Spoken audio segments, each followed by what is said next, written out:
Oh, BFS Live, episode 82, 3. We're live. We're on YouTube. I'm here with Nick Guggino. You got it right, man. man. How you doing, bud? I'm doing really good. I'm stoked to be here. It's been a little while in the making. I think you scheduled me like a month ago, so I've just been counting down the days. That's awesome. Well, I want to dive right into it here. I'm going to start with a quote. Do things, be sane, don't fritter your time away, create, act, take a place wherever you are and be someone. Get action. That is a Teddy Roosevelt quote. I actually used that in a job application that I sent to Kink for a job I didn't get. But you seem to be a guy who gets action. Despite being as young as you are, you've seemingly already done so much. Some Alaska framing, snowmobile race team, trail builder. Yeah. How old are you? I'm 23. Okay, so you've done all this stuff. You're only 23. When you tell me what you've done and when other people tell me what you've done, I do the math. I'm like, what did this kid start working when he was 9 years old or something? So you've done so much. Why is that? And where do you get all this energy from? Where do you get this drive from? I think I've always kind of had it since I was a kid. Growing up, my mom and dad, they both own businesses, so I watched those guys grind while I was a young guy. And then as soon as I got done with high school, I kind of got right to it. I took a gap year and just any opportunity that seemed viable came across my plate. I pursued. And that quote from Teddy Roosevelt's a good one. I've actually heard that one before, and it resonates with me a lot. You know. That's awesome. Yeah. To take. I think you got to put a lot of value. I put a lot of value on my time. So just aiming it in productive directions. You know. I'm a big Teddy Roosevelt fan. In a previous lifetime on my old podcast studio, there actually was a picture of Teddy behind me. Yeah. And I have a picture of Teddy Roosevelt, Thomas Jefferson, and Susan B. Anthony. And I always derived a lot of inspiration from them. Actually, the background on my phone is actually Teddy Roosevelt. We could talk about this another time, but it says the light has gone out of my life. Yeah. It's from his journal he wrote in February 14th, 1884, when both his wife and mother died on the same day. Right. And a lot of historians think that that was the thing that kept him hammering forward, but he was already hammering forward. Yeah. As you are. Not to say you're the same as Teddy Roosevelt, but you know what I'm saying. He has a really good quote in the Museum of Natural History in New York City on the wall. Man in the Arena? Yeah. It's a great one. It's like my favorite. I can't cite it. I almost used that one in this, but it was too long. I didn't think I could get through the whole quote. Yeah. It's not the critic who counts. It's the man who's in the arena whose face is scarred with the, blah, blah, blah, blah. Right. Yeah. Yeah, I love it. He's awesome. Definitely take inspiration from a lot of people in history, too, who just did great things. You can see, there's a lot more possible than kind of what's spoon-fed to you through the years, Oh, yeah. Yeah, that was like the 1800s version of talk is cheap.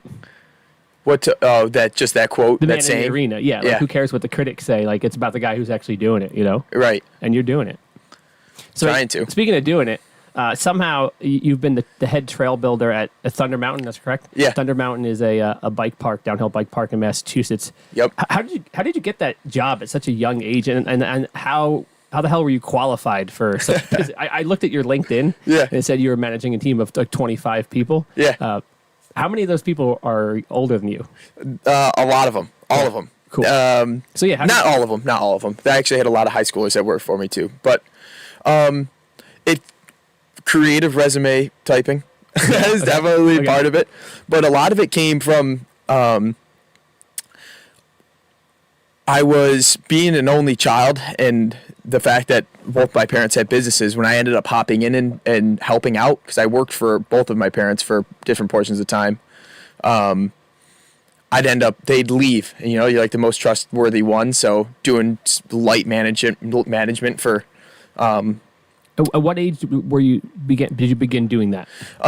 At my mom's restaurant, I started running shifts. I think it was like 14 or 15. So my mom would pick me up from school, drop me off, and then I'd be in charge until she got back, type of deal. So it started young, and it wasn't super serious until I went to Alaska. And then when I started working in Alaska after high school, I started doing some pretty serious project management up there. And that's when I really started building the management portion of my resume, which ultimately led to me getting the job in Thunder because I played that up on that resume, the amount of time that I had spent managing up there. So what is it about trail building? Like you've expressed to me in the past that you really wanted the job. You told me a crazy story about turning down some other ridiculous job. Yeah. We don't have to go there yet. But why was this job building trails so appealing to you? What drew you into that world? Growing up, riding moto, I'd always looked at the mountain bike scene and thought it was sick. Like I remember watching the Life Behind Bars videos with Brendan Semenuk, and I had like a specialized hard rock that we'd go to try on. Me and my buddies would go to try on with our full face helmets on and ride our XC bikes like we were trying to be downhillers. But yeah, ever since I was a kid, I always wanted to do downhill stuff, and not super downhill accessible around here, as you know.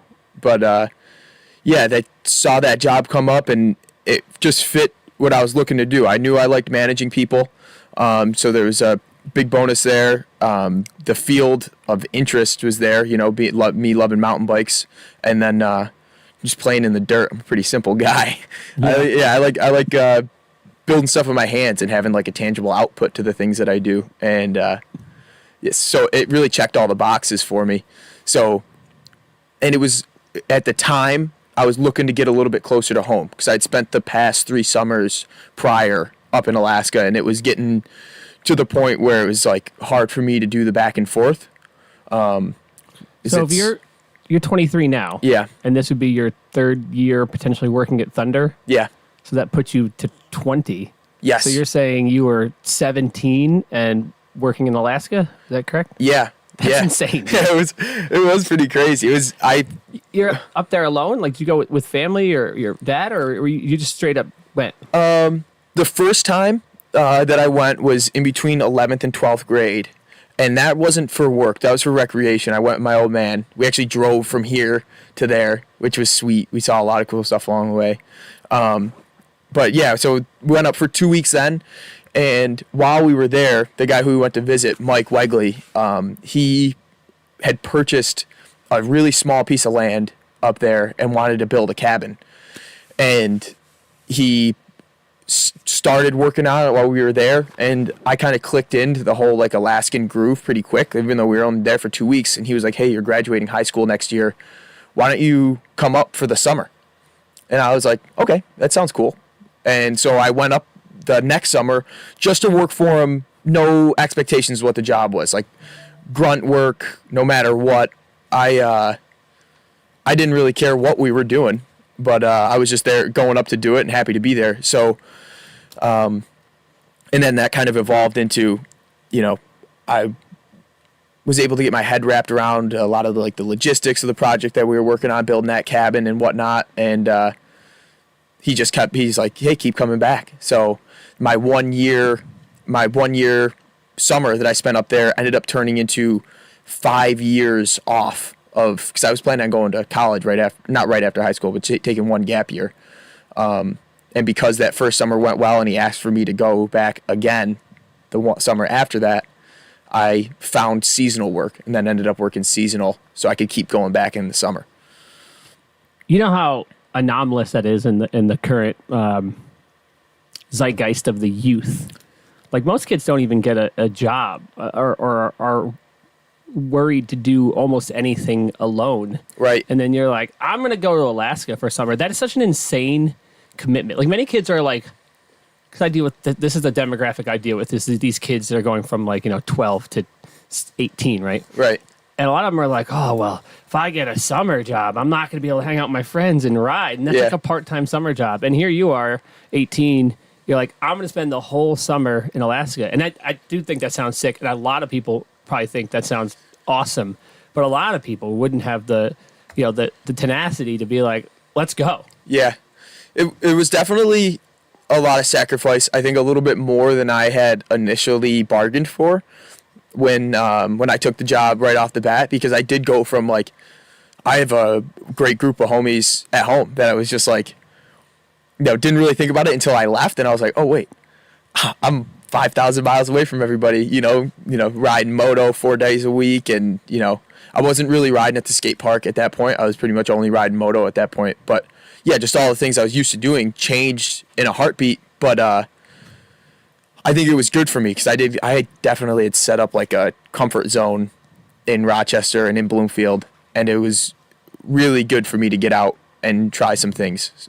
And I think, yeah, it definitely was. But yeah, like you said. That must have been such a crazy learning experience. Like I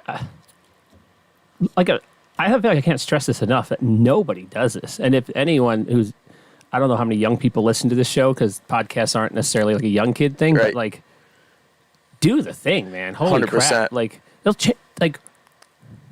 there's such a hunger, a thirst for meaning with the youth, especially with young men. Mm-hmm. But at the same time, they're like too scared to do anything. 100%. And what you did is absolutely life-changing, and it'll change who you are. It's me saying the same thing twice. It'll fundamentally change who you are as a person for the rest of your life. Yeah. And like, it only happens if you get up off your butt and just go and do it. Right. And I tell people, I'm at school now, and I tell people to drop out all the time. I tell people all the time. It's like, if you're not happy here, quit being the victim, like, it's totally the ball's in your court. That's the beauty of it, Yeah, you're like a lot of the underlying tone of the podcast is I'm trying to inspire older riders to get back into it, or dads to get their kids into it, or like just you're the other side of it. This is like the youth, and there's not a lot of people that are doing what you're doing that I could reach out to and try to like extract a little bit of motivation to these kids. Yeah,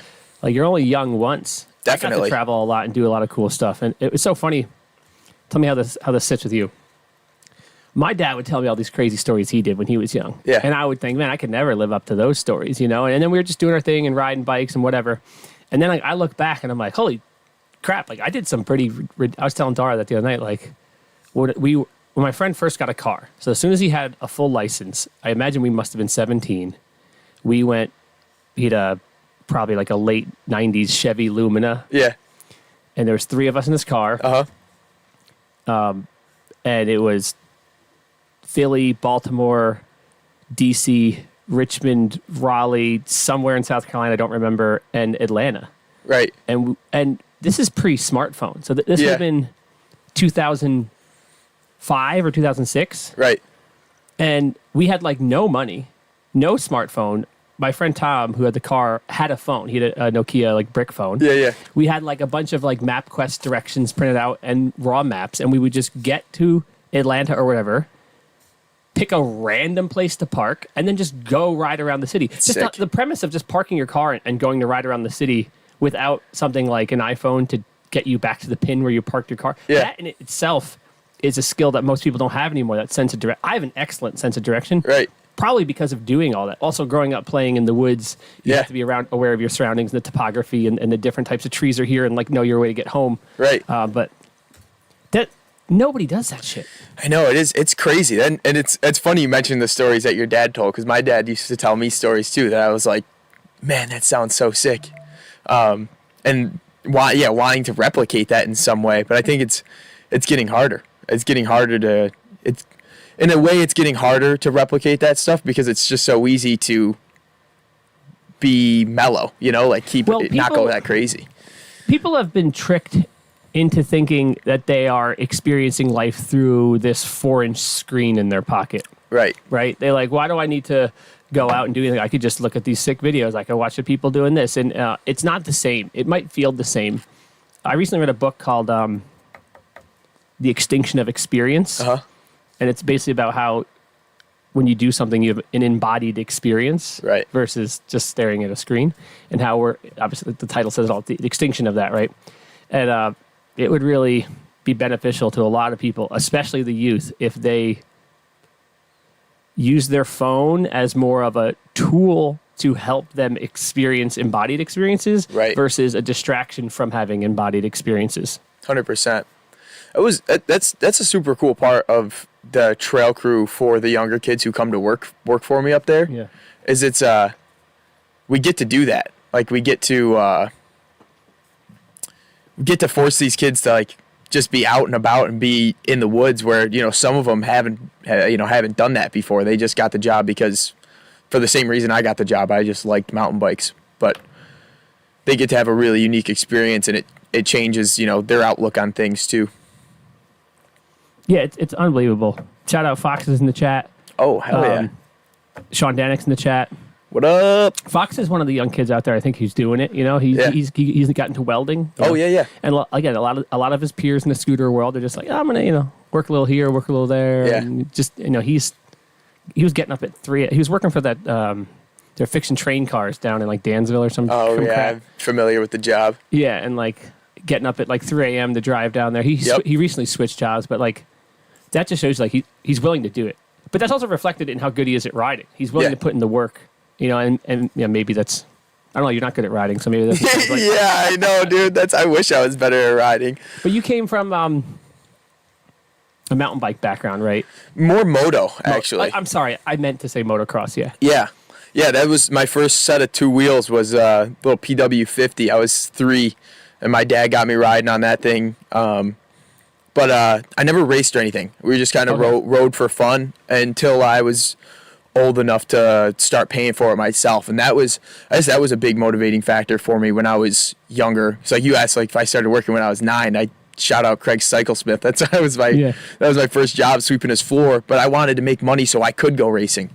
So yeah, that was I started racing when I was like 13. You also worked on a snowmobile maintenance crew for like a professional racer or something. Yeah. Did that come?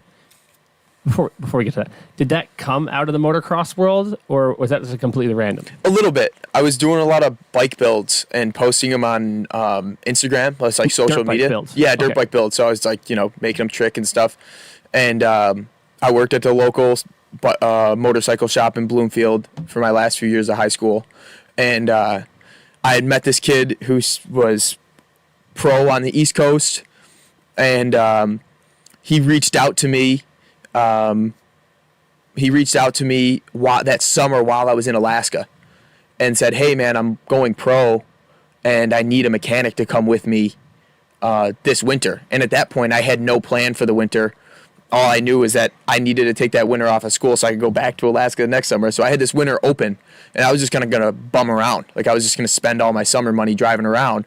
But he called me. He's like, "Yeah, man, I'm going pro. I'm gonna be going to Minnesota in November. You want to come and wrench for me?" And I was like, "Sounds good, dude." So I actually flew back from Alaska and got to my van, which was parked in Montana, and I had my toolbox in there, and I just drove from Montana to Minnesota, and then spent most of that winter there. And that was my first winter wrenching sleds, and it led to another 4 years of wrenching sleds, which was awesome. So you were in Alaska. Yep. What were you doing in Alaska? I don't know if we made that clear. I went up there originally just to run barge. So we were building a cabin. You don't just go to like Home Depot up there to get your lumber. You have to get it shipped in on a big cargo ship to a small port, and then from the small port you get it trucked down to like your docking area, and then you need to move it privately on a boat. And our boat was like this 30-foot barge that Mike brought me up there to run because I had some time running stuff in the water from when I was younger. The amount of shit you've done is just ridiculous. Okay. So I went up there just to run the barge, and then because I was running the barge, I got really familiar with like all the materials and like, just working in the environment that is remote Alaska, and it only made sense for me to go back. So the first summer was running the barge, and at the end of that summer, he gave me the offer for come and PM the cabin build next summer. What's PM mean? Project manage. Project manage. Okay. So he was like, here's the blueprints. He sent me the blueprints, and it was like, get comfortable with these. These are what we're going to be building. So I went through all the prints on my own, and I did that with all of that was all just knowledge I had from 3 years of CAD in high school. That was going to be my question. Yeah. How do you know how to read blueprints? It was just CAD in high school because you're doing like 8 years old working on blueprints. Yeah. No, and of course, my dad was an engineer, so if I had any questions, I'd reach out to him. But yeah, a lot of that stuff, a lot of those skills were right from the high school CAD class, and so I got comfortable with the blueprints, and then went up after that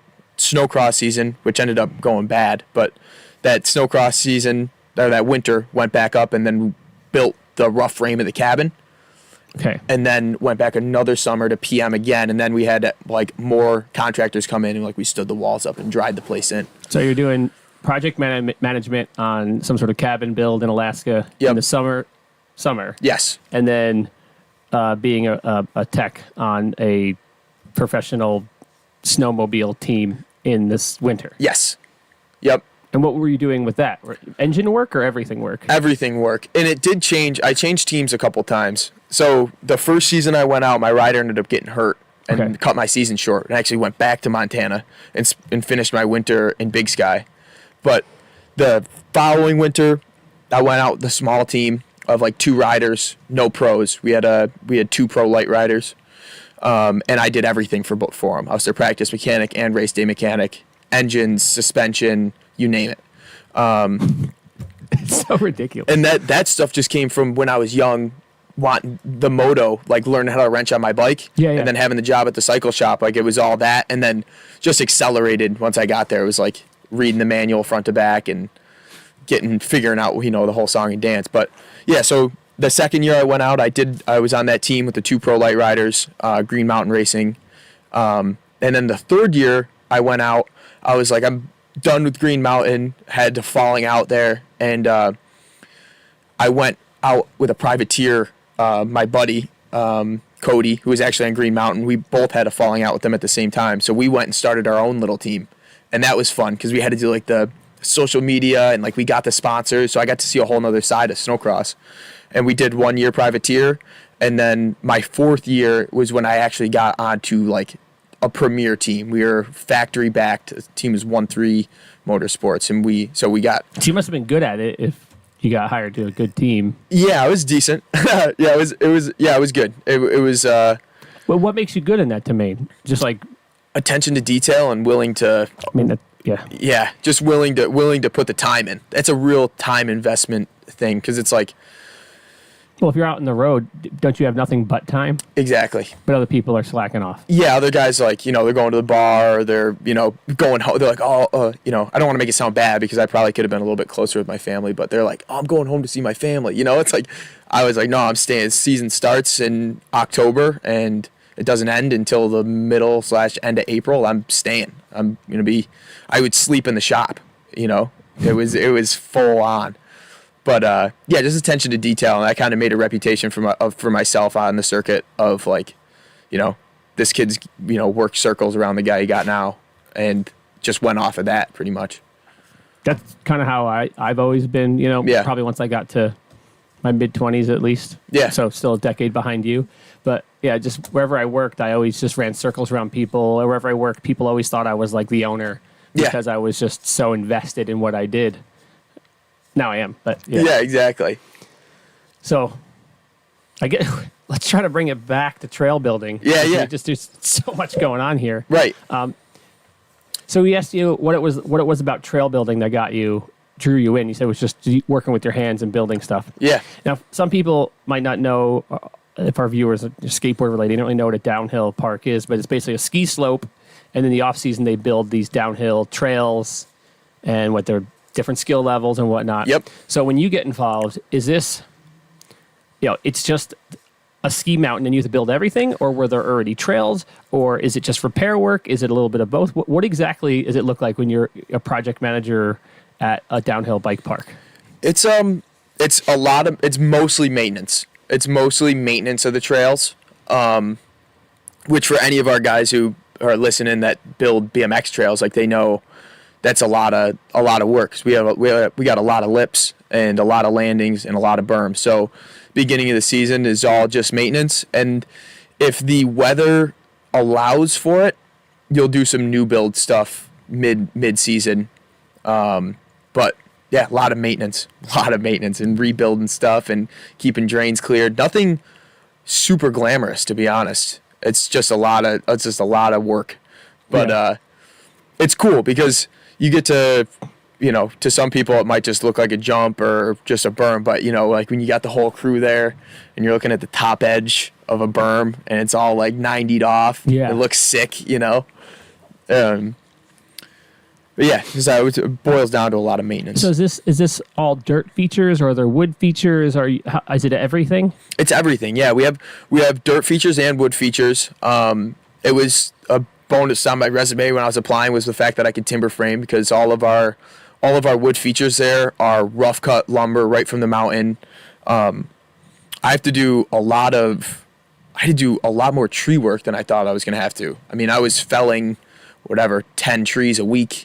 Okay. Yeah, it was, dead stuff that was near the trail type of stuff. And then also, like, if we were going to do a bridge job, they're like, the maintenance guys would pick out a tree on the mountain. They're like, okay, this is, we're going to grab this one so don't mess it up when you drop it, and they would take it to our guy who has a lumber mill, and they would come back with all the boards. So we repaired all of our own wood features, and a lot of drainage work too, which I didn't really consider until I got there. Like, it's a lot of planning out where drains are going to go and putting in drains where there wasn't one, and then you might lose a drain over the winter and finding it again.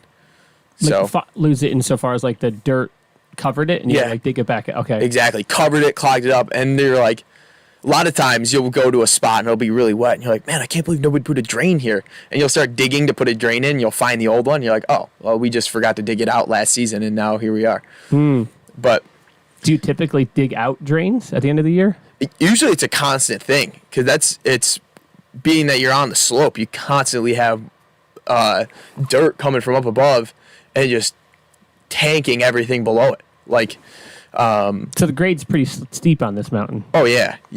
I mean, the average blue trail is 12% grade. Like, that's like anything above blue or 12 is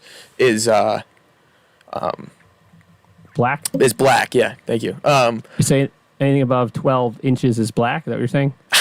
Don't put me on the record on that one. Okay. No, but yeah, above 12% is a black trail, and 12% for like people trying to visualize that's like in the actual footprint of the trail, right? Because how you cross it, or whatever the technical term is, you can like bench cut it. Yeah, however you bench cut it will dictate that angle. Exactly. So it's like, and 12%, like, we don't have any roads in Rochester that are 12%. Like, there's 12 is steep. 12 is a lot steeper than you think. Even those roads coming in and out of Bay Park West? That might be 12%. But I think like the maximum you can have on a road without having like special signage is 15. Okay. So it's like, but yeah, it's pretty steep, and it definitely makes working really interesting. Like getting machines in and out of the woods, for sure, yeah. and cutting trees and having like a whole crew up there, like trying to keep an eye on people and make sure they're not getting busted off with the equipment, because we have a motorized wheelbarrow and stuff like that. Some tooling like that, but I've never even been to a ski slope or a downhill park. Really? So like this is all, I have no idea, really. Yeah. I'm trying to think of a way to like describe it for. Man, I've seen plenty of pictures and stuff. Yeah. It doesn't do it justice until you actually go. And that's like, I had never been, this is crazy. I had never been to like a legitimate downhill mountain bike park until my first day on the job. That's hilarious. At Thunder. Yeah. And you got them to give you the job. Yeah. Yeah. And I had been to like some like kind of like, not that I think it's Hollymont. Yeah, not that Hollymont's sick. And I'm glad the area's got something that's like getting built like that. Yeah. But like, I'd only been to something like Hollymont. Okay. But you go to like these bigger East Coast downhill parks like Killington and stuff, like whoa, this is a whole nother universe. Like the size of the mountain and the terrain that's there and stuff. You said it was a creative resume. How good was your resume that you got that job doing that, having never even been to a downhill park? I think it was because I avoided mentioning that I had never been to a downhill park. It's like selective. Like, I helped my girlfriend write her resume for this job that she has now, and she was definitely more qualified for it than I was when I was applying for Thunder. But it's like you kind of leave out what they wouldn't want, or you leave out what they would want to know.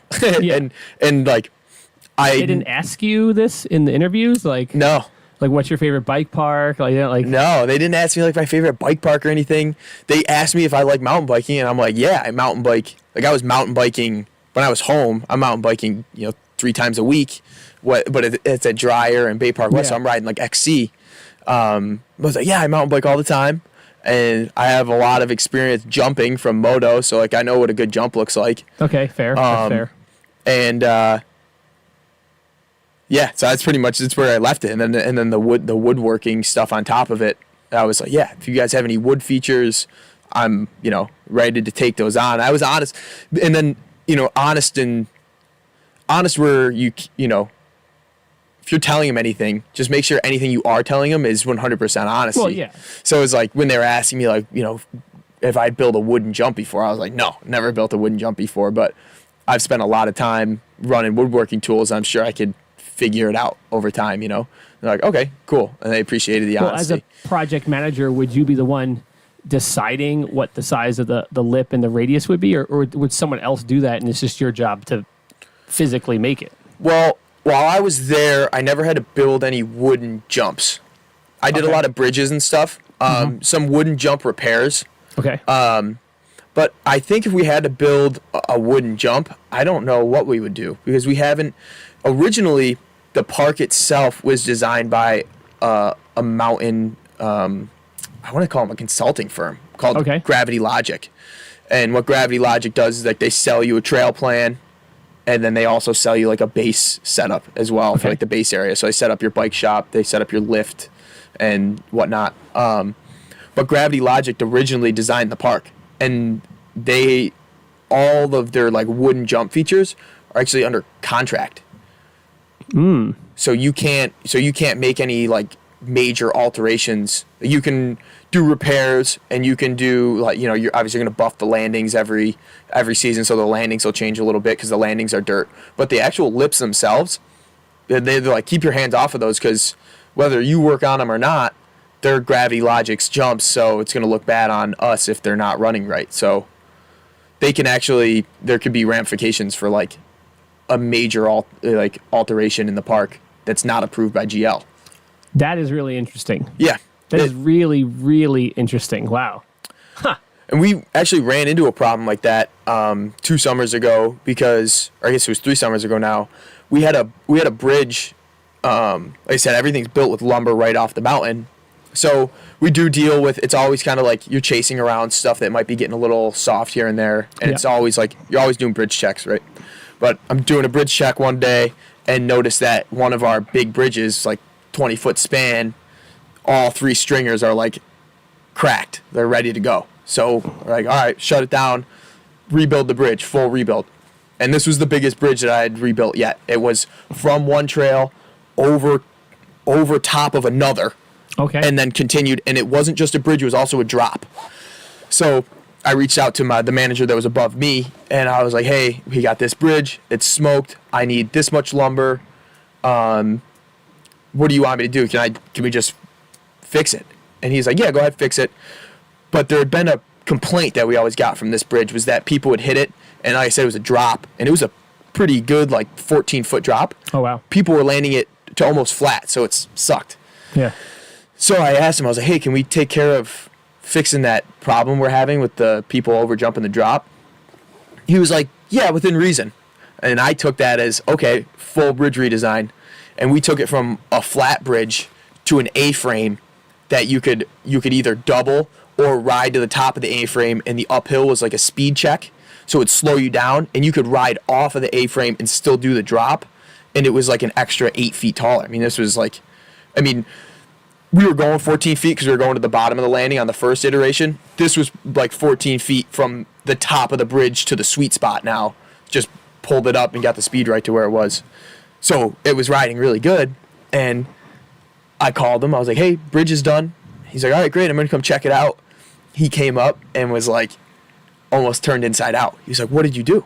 Because, it was a large bridge, 20 foot long, and it's 12 feet off the ground underneath to go over the other trail, so it was a lot of infrastructure. He's like, what did you do? I was like, well, I fixed the drop problem. Look at this. I had like the boys who were there building with me, everyone rides, so we all ride, we all test our own shit. And I was like, show Gabe how it rides. And they come down and they hit it, and it's working really good. And he's like, oh man, I'm really happy that you guys fixed the bridge, it looks great, but now I gotta call GL. And so we had to call them, and GL checked it out, and they had to approve of it. They were like, because there was a chance and And so the trail had to be closed until that was greenlit? We called, his name was Eric. I can't remember his last name now because I never worked with him directly, but had a lot of phone calls with him because he was like our GL consultant. And got him on a FaceTime.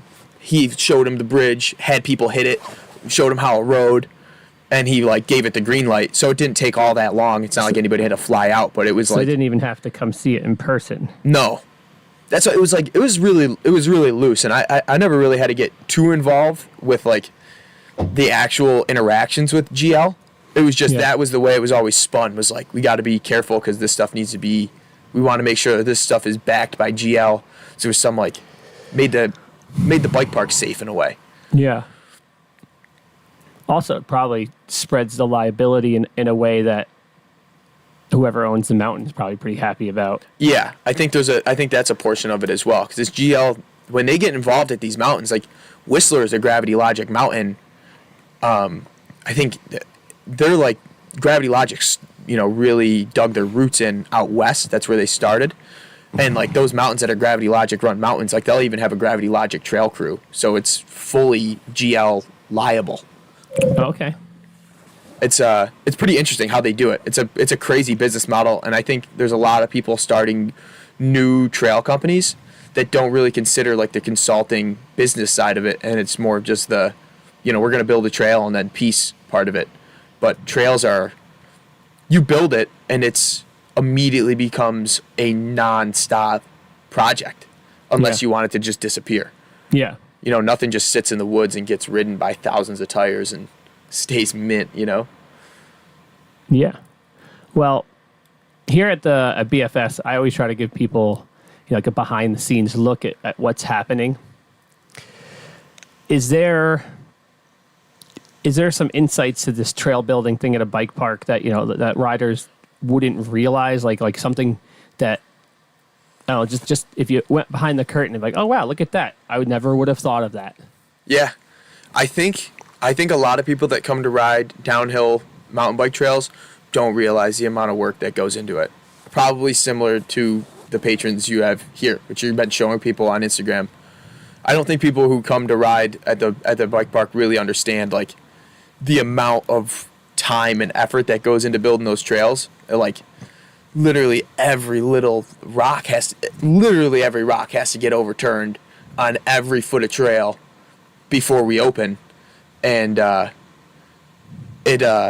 anybody who actually comes out and digs, they have a lot more appreciation for like the trails that they ride on. And it's not even just for like the crew as a whole, but just like the magnitude of the mountain and like what it takes to have 30 trails. Yeah. Well, how many? You said 25 people? We had our average crew size was about 8. Okay. And we would do these volunteer days that were awesome. Mm-hmm. So we would go out and like we'd put posts up on social media like, hey, come work for 5 days on trail crew and we'll give you a season pass. Oh, wow. So these people would come and they would just show up. Like at the beginning of the season, we work 7 days a week. And the weekends are when everyone can volunteer. So you'd crush all week with like the crew of 8. And the crew of 8, you'd give them the weekend off. But being the manager, you're like, all right, I got to work through the weekend. And I remember being like, so exhausted after 5 straight days of digging. We do 9-hour days. And you get done and you're like, oh man, this weekend's going to be so tough. You show up on Saturday morning and there's 20 people there literally who had like never raked before. And they're like, we're here to build trails. And so you had like, and it was really awesome actually. Because like having the people who were newer at it and didn't have any like preconceived notions on how to build trail, you could go and like get them really focused on like a certain area and crush. But yeah, so on the weekends we'd have 20, 25 volunteers that I would mix in with whatever people from the week wanted to pull off a weekend. And then through the summer we usually held like a crew of 8. Sometimes we'd have up to like 12 or 13, but a lot of people don't stick with it for that long. It's one of those things where it's like they come in, they'll work like the first week and they're like, yeah, this isn't for me. Like I'm too it's hard. Yeah, it's hard work. And I always say like the first 2 weeks are the hardest. Like if you get through the first 2 weeks, you can finish the season. Cause like you come and you're like, you want to hang with us, and we all ride after work and stuff like that. But for like the first 2 weeks, if you're not seasoned, like just getting through the day productive is enough. Like you're not going to ride and do shuttle laps after work or anything like that. Yeah, no. And they're like, oh, well, I'm too exhausted to ride. It's one of those things. Like you just gotta season yourself, buddy. You'll get there. So you guys will have a ton of work to get the trails open at the beginning of the season. Yeah. And so that'll be your crew at 8, volunteers in the weekend. Roughly how many man hours go into getting those trails opened up? Oh, man. I don't know. We start in... Well, how many weeks of work is it? We start as soon as the snow melts. So they're probably going to get... Spring break is usually like when it would start. Because we'd get the first round of high school kids. And these high school kids would come out of the woodwork to come help out for spring break. And you'd try and talk to them. Be like, as soon as school's over, come back. Because the high school kids were awesome. So like as soon as school's over, come back. But we start on spring break, and then we are opening trails. We want everything open by July 4th. Okay. So it's from the middle of April to July 4th. Well, if you do 8 people working 9-hour days for 5 days, that's 360 hours. Yeah. And if you do 25 people on the weekend for 8 hours each, that's 760. So that's 400. So you're looking at 760 man hours per week of people. And obviously for not every hour there people are working. Yeah. And then you're saying from spring break all the way to July 4th, what's that going to be? 12 weeks? All of May, Yeah. all of June? Yeah, that's 8 weeks, 10 weeks. So you're saying like 17,000? Yeah. So we could say confidently that it's at least 10,000 man hours. It's got to be somewhere around there. Our hours do cut back because we open. So we finish getting the trails open by July 4th, everything. But the park opens Labor Day. Is that's the beginning of summer holiday? That'd be Memorial Day. Memorial Day. That would be the last Monday of May. So that's like our spring crush is over Memorial Day. So like the 7-day weeks, the crazy volunteer sessions, that all comes to an end. And then we go down to normal 40-hour weeks in May, and then it's 40-hour weeks from there until July 4th. So it's like you try and just get as much open because it's like a huge competition, especially in the East Coast, like of the mountains. Like the stuff out west, they don't open till July. Yeah. Because of the snowpack. But out here, it's like who is gonna have the most stuff open first, and you'll see like a mountain open up like really early with some janky stuff and everybody talks trash, and then another mountain opens up too late and they don't get like the traffic.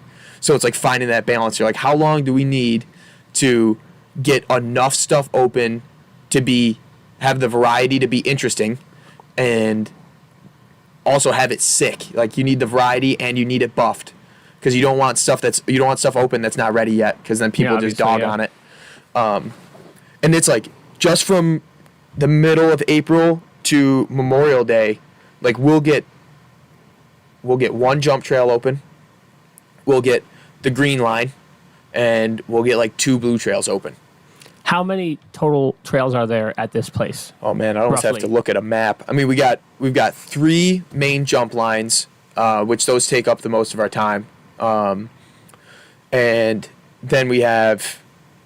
Oh man, there's probably got to be 25 trails. But do you know how many miles of trail that is? No, I don't. How long is each trail? Like zigzagging down the mountain? Was it a mile? Is it 2 miles? Is it 3/4 of a mile? I wish I could tell you. I don't even know. I've never tracked it. Never looked. I'm just trying to get a feel for like. Well, you said you have 20 trails, and say each trail was like a mile, zigzagging down the mountain. I think it's still like 20 miles. I think it's rough. Like some of the tech trails are shorter because they go straight down. Yeah. And those are like a mile-ish. Okay. I could be way off though. I don't even want to say because I'm going to be guessing and it's going to be wrong. I would have to imagine somebody in middle management there should be tracking man hours versus mileage of trail. Yeah. And trying to come up with some sort of efficiency metric, right? Yeah. Yeah, it's been talked about. Like we kept track. I should have it would have been cool to actually bring it. But I have like log books from from the seasons up there, and I kept every day is logged with who was there and how many hours we put into stuff. So it is documented a little bit about like how much time we put into stuff, but yeah, I never really thought about efficiency per mile. I usually just like how much can you do in a day? I know with Grok, they track man hours and mileage of trail, and they try to like, I'm sure there's some sort of a ratio there that would make that they're aiming for. Mm-hmm. It'd be interesting to see if there's people that have worked at multiple of these bike parks to compare and contrast how this works and what levels of efficiency they have. Yeah, that would be interesting. I've never really run into anybody else that's actually worked at another bike park. As like, I had one kid who worked on crew, who worked at Loon Mountain, but he was always he never really spoke to the efficiency of their crew at all. He was just like yeah, this is nice. He left there for reasons, he just wasn't super happy with it and came over to Thunder, but never really talked about, what their efficiencies were. It was more quaffs with like other employees and stuff. Yeah. But okay. Is there anything else you'd like to add about being on a trail crew and building jumps at a bike park? Anything there you want to throw out there that people should know about, or like something cool or interesting, or can we move along? I think we can move along. I think we covered a lot of the bases there. All right, cool. Great timing. As you know, you've watched some of my podcasts before. This is our halfway point. So we got 2 topics lined up. You could choose to talk about the first, or you could swap out for the second, but they're blind. The first topic I have on the list is this whole the signal message thing. Have you seen this? No. Where one of these national security advisor, Mike Waltz, inadvertently added a journalist from The Atlantic in a group chat where they were talking about this bombing strike they did in Yemen. You didn't hear about this? No. I'd be curious to hear about this. No. Well, yeah, basically, the United States was either ran this or took part in this bombing in Yemen over the target being the Houthis. Okay. Yeah. And there was, I guess the government, some people use this Signal app because it's an encrypted, right? Mm-hmm. So in this group chat, there was Vice President J.D. Vance, Defense Secretary Pete Hegseth, Secretary of State Marco Rubio. Okay. I believe Tulsi Gabbard was in there, and the group chat was created by, again, National Security Advisor Mike Waltz.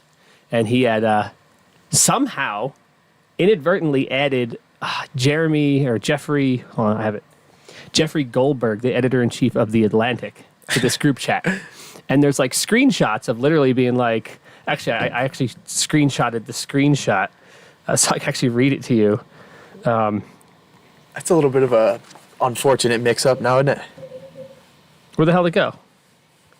Oh, I didn't screenshot it. I'm sorry. I saved it on Twitter, so bear with me a moment. But yeah, this has been making the rounds, and everyone's given their 2 cents about it. It's pretty hilarious either way. That's crazy. I actually avoided the news as much this as I is can. from the message from Pete Hegseth. Team update.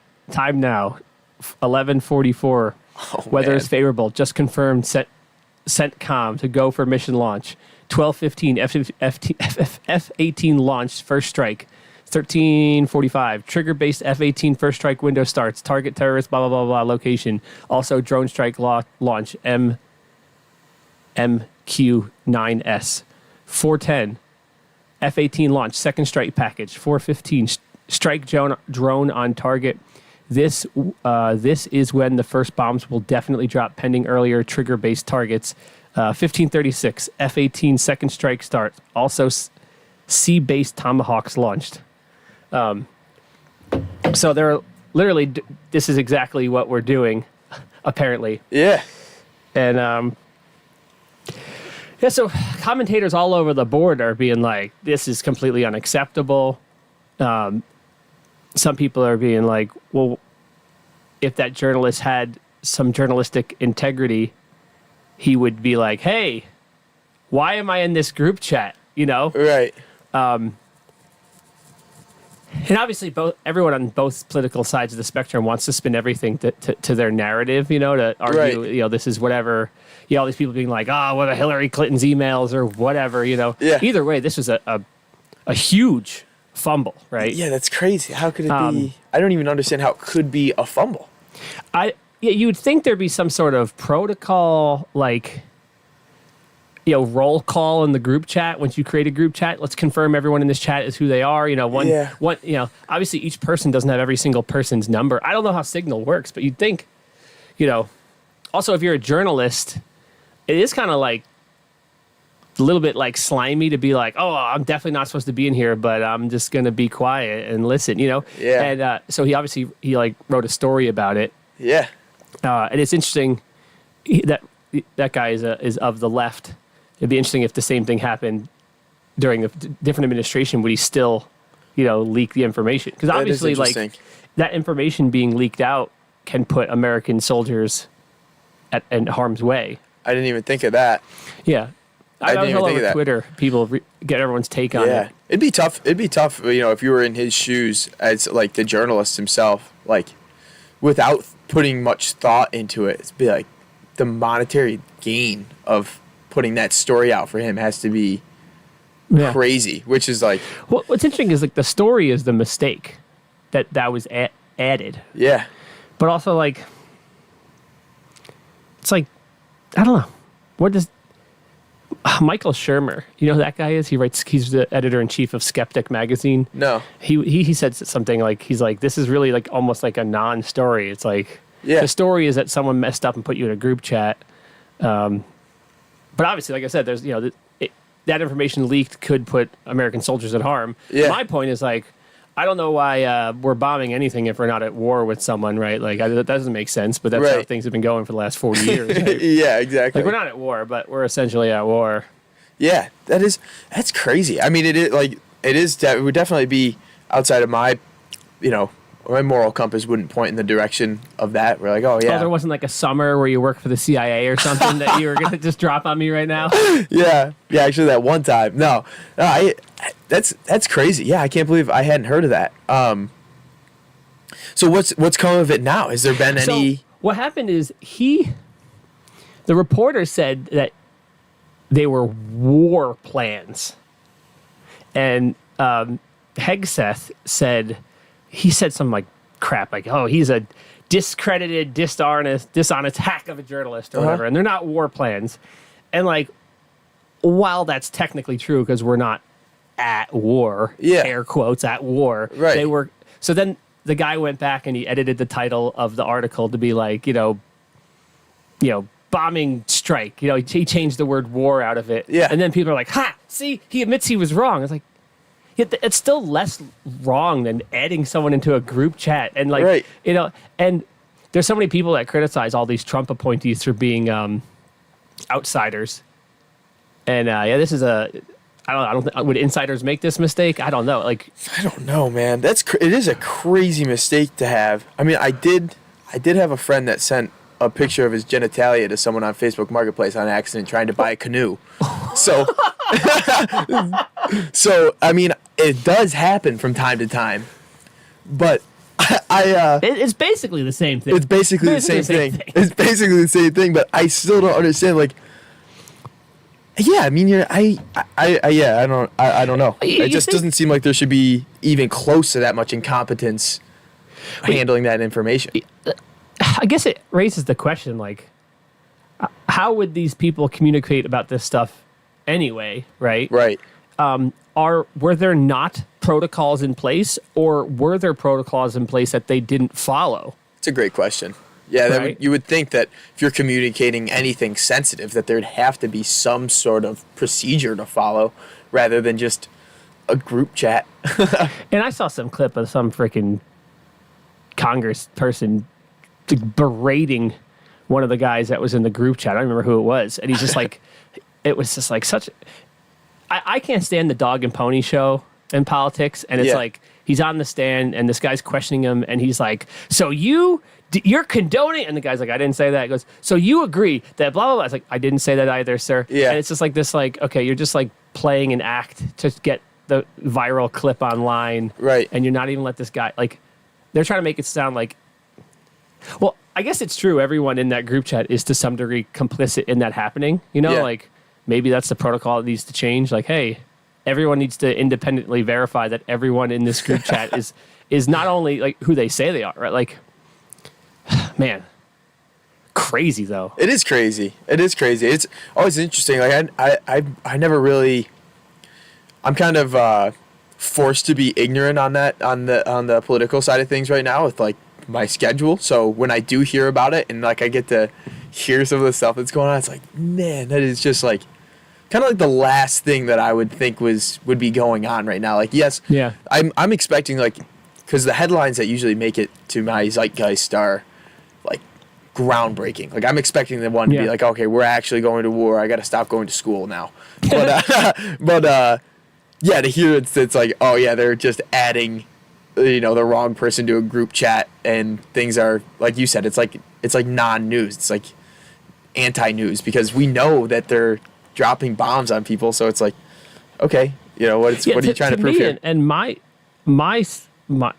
point of view is like the fact that we're just striking targets in a country that we're not at war with formally is still bothers me far more than someone adding someone in a group chat. And it's like we just like look right past the fact, oh, this is just what we do. We bomb people. Yeah, 100%. Let me see. I'm going to see if I can get that Michael Shermer.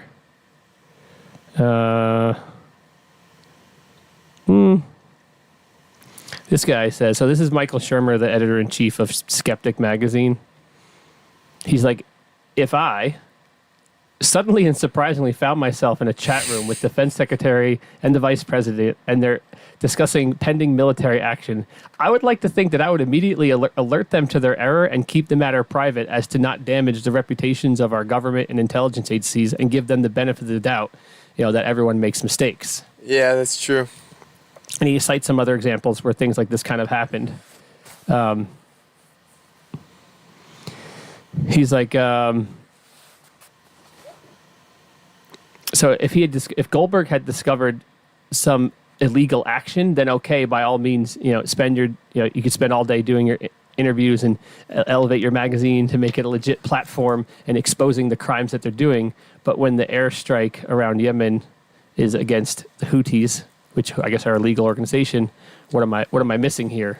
Yeah. So I guess that's the point I was saying earlier is like, if you're in a group chat and they're just talking about what's happening, that's like, oh, this is happening and I shouldn't have known, versus I was in this group chat and this illegal thing is happening, Right. Not like if they were striking something that we're not supposed to strike.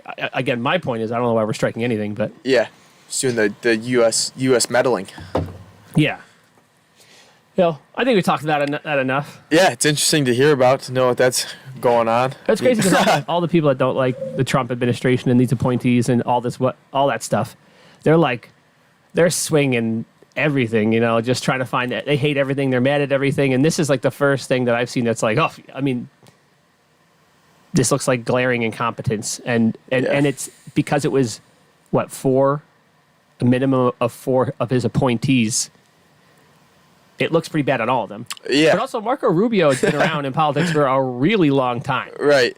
So this leads me to think that it's probably, as we said earlier, not there just wasn't some sort of protocol, or the protocol wasn't fired. I hope you find out either way. Yeah, I would like to hear the end of this. What their resolution next time, put me in the group chat. Yeah, exactly. That'd be awesome. I'm gonna send a picture of my genitals. Be like, yeah, where's my canoe? Yeah, dude. Never did get that canoe. That's how we ended the story. All right. Well, that was interesting. So the second half of the podcast, I wanted to dive in a little bit more to about you as an individual. Yeah. And my first question was about the timber framing in Alaska, but we already talked about that. So Yeah.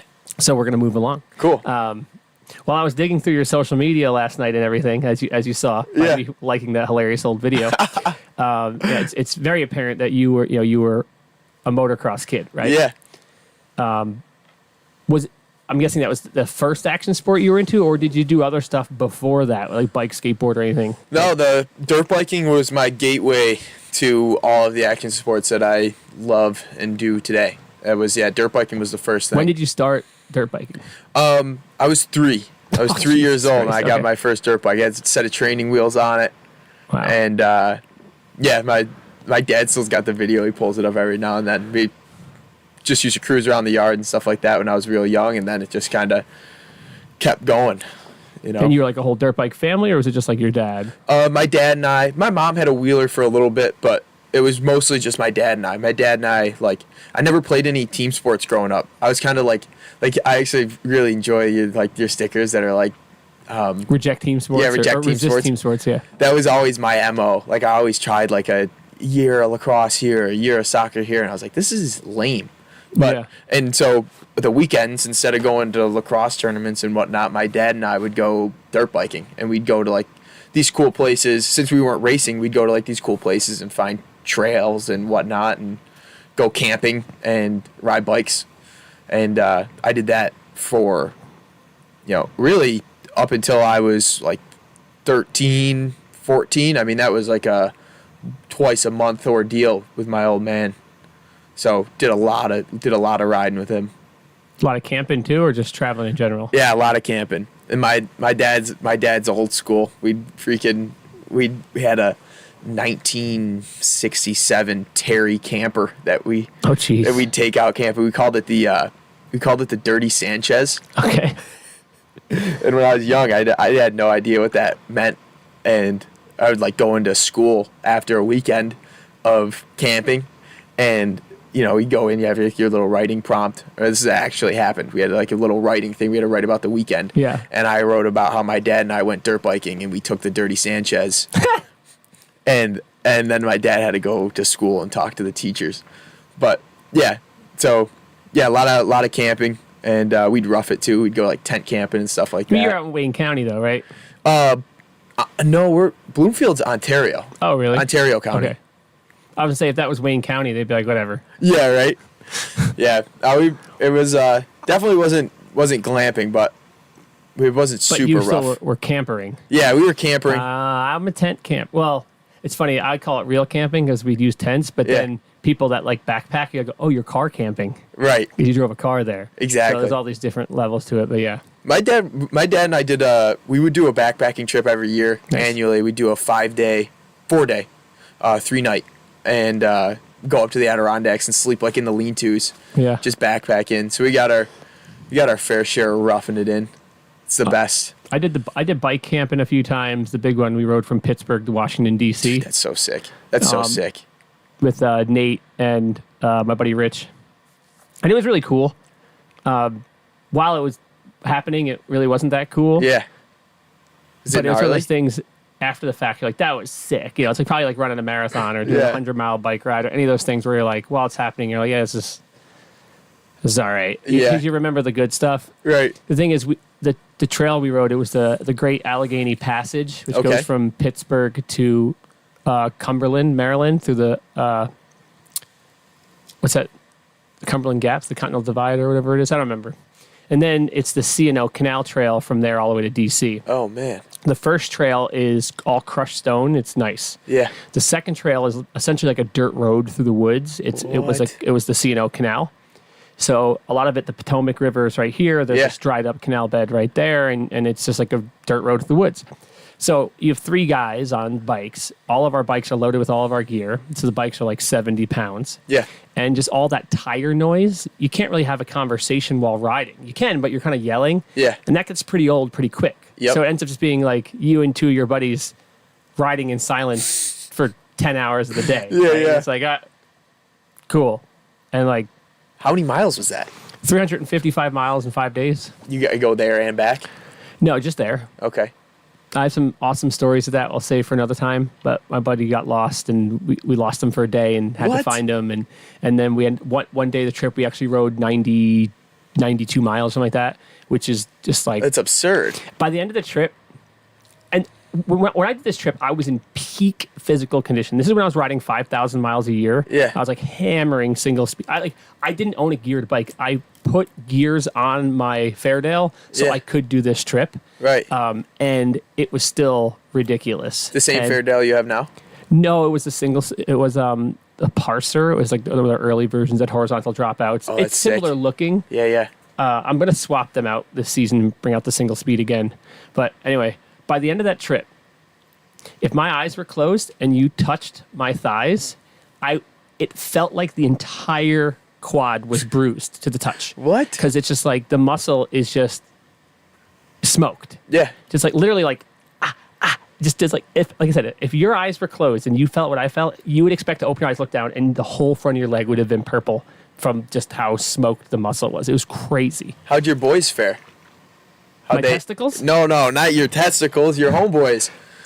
Like, how did they do? Were they in the same boat? Yeah. It was really rough on your ass. Yeah. And again, this is when I was riding, minimum 100 miles a week, sometimes 200 miles a week. I did, around the same time, I did 1,200 in 1 month once. Right. It's a lot of riding. And I wouldn't even wear bike shorts because my ass was so used to the seat. Yeah. But man, after 3 days, brutal. Yeah. And basically, I brought 2 pairs of bike shorts so I could wear one day and then try to rinse them in the creek or something and swap them day to day. Yeah. And after a couple of days, it was like both pairs of bike shorts, and we got like A&D, like diaper cream or whatever, and you're just lathering up your ass because like the chafing, it was pretty brutal. And the one night we ended up actually getting a hotel because like the sleeping on the ground was tough, and it was hot. We were sleeping along the Potomac River there. It was hot. It was humid. You'd think after riding that much, you would just be able to sleep no matter what. But when it's like mid 90s and humid, it's impossible. Like we literally like took the little rain fly off my tent, laid it on the ground, and I'm like laying on the ground, like basically naked, like just try, because in the tent it was even hotter. It was brutal, and we're all just laying there like, this is terrible. You get garbage sleep, and so then we got a hotel the one night, and that was really nice. That's funny, dude. That's crazy. That's a sick story though. And a couple times we like rode out to the Girl Scout camp in Sodus and slept there and came back and everything. Yep. One day I want to ride all the way around Lake Ontario, but that's like a month-long trip. Give me a call. Yeah. I'd love to. I've been wanting to bike pack big time. I just set up a bike with saddlebags and stuff. I probably can't do anything like that until Alice is older, probably. Right. So maybe in 10 years, I guess, hit me up. Yeah. So, whatever. That's awesome. But yeah, mostly I tent camp, bike camp. Yeah. Let's see. What do I got here for you? Let's see. You've done a lot of stuff in a very short period of time. Yes. Sean Danik in the chat said, this bro isn't even 30 and he's lived 3 lifetimes. So, how do I want to phrase this for you? Are you planning on stopping this momentum you have at any time? Like, what is the end goal of this? Like, you're obviously like, maybe it is sustainable forever, but like, you're just hammering, dude. Like, what's the goal here? I always make the joke that one day I want to be rich enough to walk everywhere. I want to do things that make me happy until someday I no longer have to be in a hurry. That's pretty much it. That's so I don't know. I don't have an end date on it. As long as I'm doing things that make me happy, I'm content, and I feel like they can go on forever. You're 23. Yeah. Where do you see yourself at 33? At 33? 10 years. I don't know. That's a crazy question. I mean, put me on the spot. All right, let's pull back a little. Let's go 5 years. Let's go 5 years. 27. Is that math? 3, 4, 5, 6. Yeah, 27. Yeah. Okay, 27. In 5 years, I see myself kind of dual residency between here and Massachusetts, and working at Thunder in the summers, digging and helping manage the bike park. So you want to continue doing what you're doing? Yes, and except cutting out school. I'll be done with school, and in the winters, I'd like to be consulting for like as an engineer, as like a freelance drafting engineer. So filling up my off season, going back to seasonal work, because I've been off seasonal work now for a year and a half, and it's not my jam. Have you thought about your long-term fiscal responsibilities? You think that's enough to? I think so, because that was like the I want to be rich enough to walk everywhere. It's like newsflash, you're already rich enough to walk everywhere. But, yeah. yeah, well, it's like Not Alaska though. yeah, right. It's like you are and you aren't. It's like the way that things are set up now, where like you have to be places at certain times, and you always it seems like it's always kind of like a little bit of a rat race. Yeah. But I've got like a number that I want to get to, or I have a number that I need to live my life comfortably. And once I get to that, like I'm not pushing. I don't want to push to get any further. Like if I. So you're regularly putting money aside, like you have Yes. a plan. Okay. Yeah. How much of that's in crypto? None's in crypto, but all of it's invested though. All of it's good. invested. You're a smart kid. Ever since I started doing like the seasonal stuff, I was like, I want to start a retirement Yeah. now, because I know like I may never work a job that has a 401k plan. Yeah, it's like something that really irks me. This Yeah. presumption that like somebody else should handle your retirement for you. Right. It's like no, like it's you and it's your future. And then like you get old and you realize you don't have enough to retire, and it's like, huh. Well, that can't be my fault. Yeah, to right. quote Blaze, it can't be my fault because then it would be my fault. Right. Yeah, exactly. The I whole wish someone victim told thing. me. There's that trope you hear all the time where like they never taught us in school, like some bullshit, and it's like because you're forgetting that that's the shit your parents are supposed to teach you. Right. But yeah, I wish how you handle money is totally a systemic issue. Yeah. If no one in your life handles money like the right way, how are you supposed to know? So maybe it is a place for school. I'm very frugal like my father. Yep. And that took me really far. But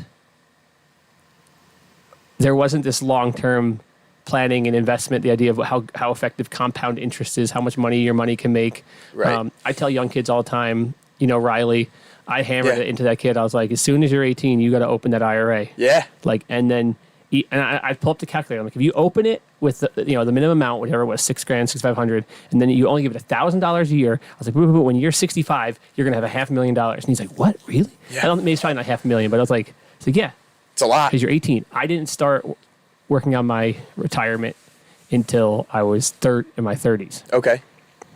So, but I've done really well with investments outside of that because Yeah. I'm smart.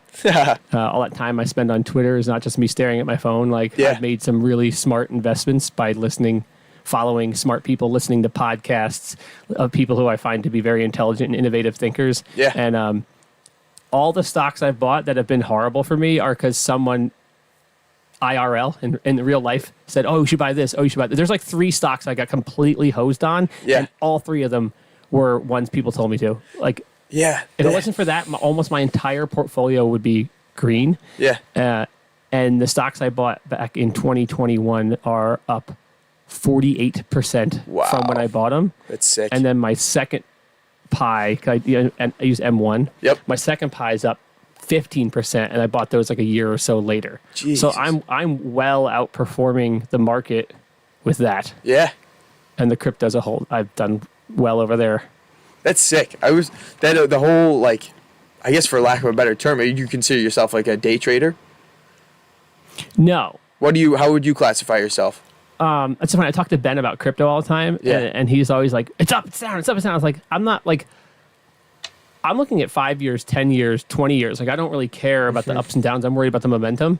So, like, I do buy some stocks, and I'm like, this is for the next 2 years or 3 years. Like, I bought a bunch of stuff when Biden got elected, Yeah. and it was mostly I put a lot of money into the Vanguard Energy ETF because I figured with the Green New Deal they'd be pushing a lot of green subsidies, Yep. and that did really well. Yep. And now I actually sold. It was like 15% of my portfolio, and it grew to be 26% of my portfolio because it performed so well. Wow. And then I took 10% of that back out, somewhere around 10%. And I put that into Tesla now Oh, because shit. Tesla was way down, which is a bit of a gamble. But as I said with the podcast with Kevin, despite Tesla being down like 40%, I'm still up 40% with it being down 40% because I bought it so long ago. Yeah. And so I basically bought that dip. You got to buy low. You got to Yeah, buy so low. maybe I'll get hosed, maybe not. But I think when it comes to Tesla, I think the cars are the tip of the iceberg.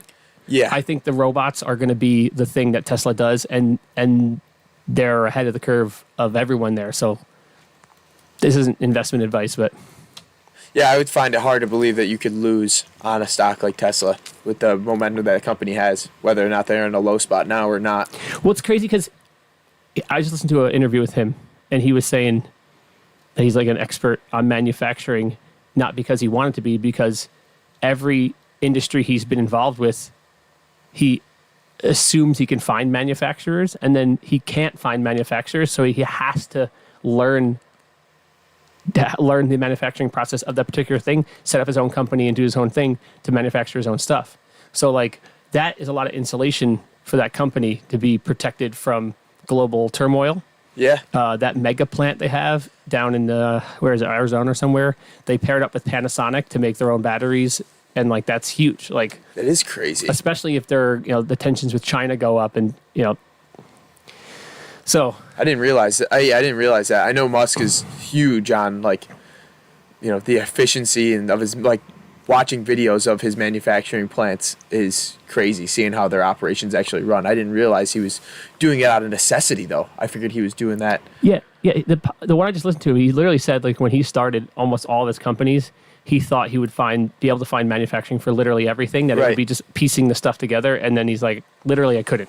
Like literally no Interesting. one, very few things I wanted to make could be made the way I wanted. So I was like, I guess we're gonna do it ourselves. Yeah. And it's hilarious that there's a trope right now out there where it's like Elon Musk is he's actually like, I see this thing on Twitter where it's like Elon Musk is an example of age and cognitive decline from substance abuse, because people like say he's on like ketamine all the time or some shit, which he very well may be. Who knows? He's a Yeah. billionaire. He could be doing friggin' what's the adrenochrome or whatever, the baby Yeah, blood, whatever. Who knows what he's getting? But to call a guy like that stupid, if you call him dumb, he's an idiot. He doesn't know what he's doing. I was like, dude, I mean, the best metric for success we have, albeit a flawed metric, is money. Yeah. And he's He's kind got of it. like the richest guy on the freaking planet, you know? Yeah. And like, he started PayPal with Peter Thiel, and there's like this thing, the PayPal 7, I think. There's 7 people that started PayPal, and they all went on to form, like one started LinkedIn, one started Pinterest, one started, like, it's Right. crazy. Those dudes did everything. That's crazy. I didn't realize that either. Oh, yeah. I didn't realize that. Wow. There was 7, all 7 owners of PayPal, or the original founders of PayPal, Yeah. have started businesses that are, All kinds of stuff. yeah. Yeah, Wow. it's like half of the big websites are like those people. And PayPal was originally called X, Really? and they changed the name. Right. So people suspected when Elon bought Twitter that he wanted to create an online payments network, Yeah. and that rather than create something and try to entice people to get on it, he's like, well, if I buy this platform that already has all these users, they're already there, I just integrate it into the system, which hasn't, I mean, there's nothing that really indicates he's doing that, but he could do that. I don't know. Interesting. Yeah. That's cool. He's a smart dude. Yeah, definitely. Peter Thiel is also really smart. I listened to a podcast with Peter Thiel, and he was definitely a lot more interesting than I thought he was going to be. Yeah, he has this really great book called 0 to 1. Mm-hmm. And the whole premise is it's easy to take $1 and make $2, or $2 and make $4. The hardest jump is going from $0 to $1. Yeah. That's the big thing. And it's about innovation. It's about like understanding markets. He claims there's really no such thing as a monopoly, Yeah. because like all the big monopolies there ever were, eventually technology breaks up the monopoly. So when the government tried to break up Microsoft or Standard Oil or all these companies over the years, it's in the courts forever. And by the time they get to the point where the courts come up with a decision, those industries have already fallen apart because a newer, better technology has come around. Because the thing is, when these companies get that big, they're no longer nimble or agile. They can't pivot. They can't switch. Like look Yeah. at Kodak, with the digital camera. Like Right. even when digital happened and they were so far behind it, it was game over for them. When do you think Amazon's going to reach that point? I was just talking about this the other day. Like, they're so huge now, and they have these big distribution centers in all these cities, and all these brick and mortars are going under because Amazon is just it's so easy to get stuff next day. I mean, it's changing Amazon's so big now, it's changing the way of life for most people.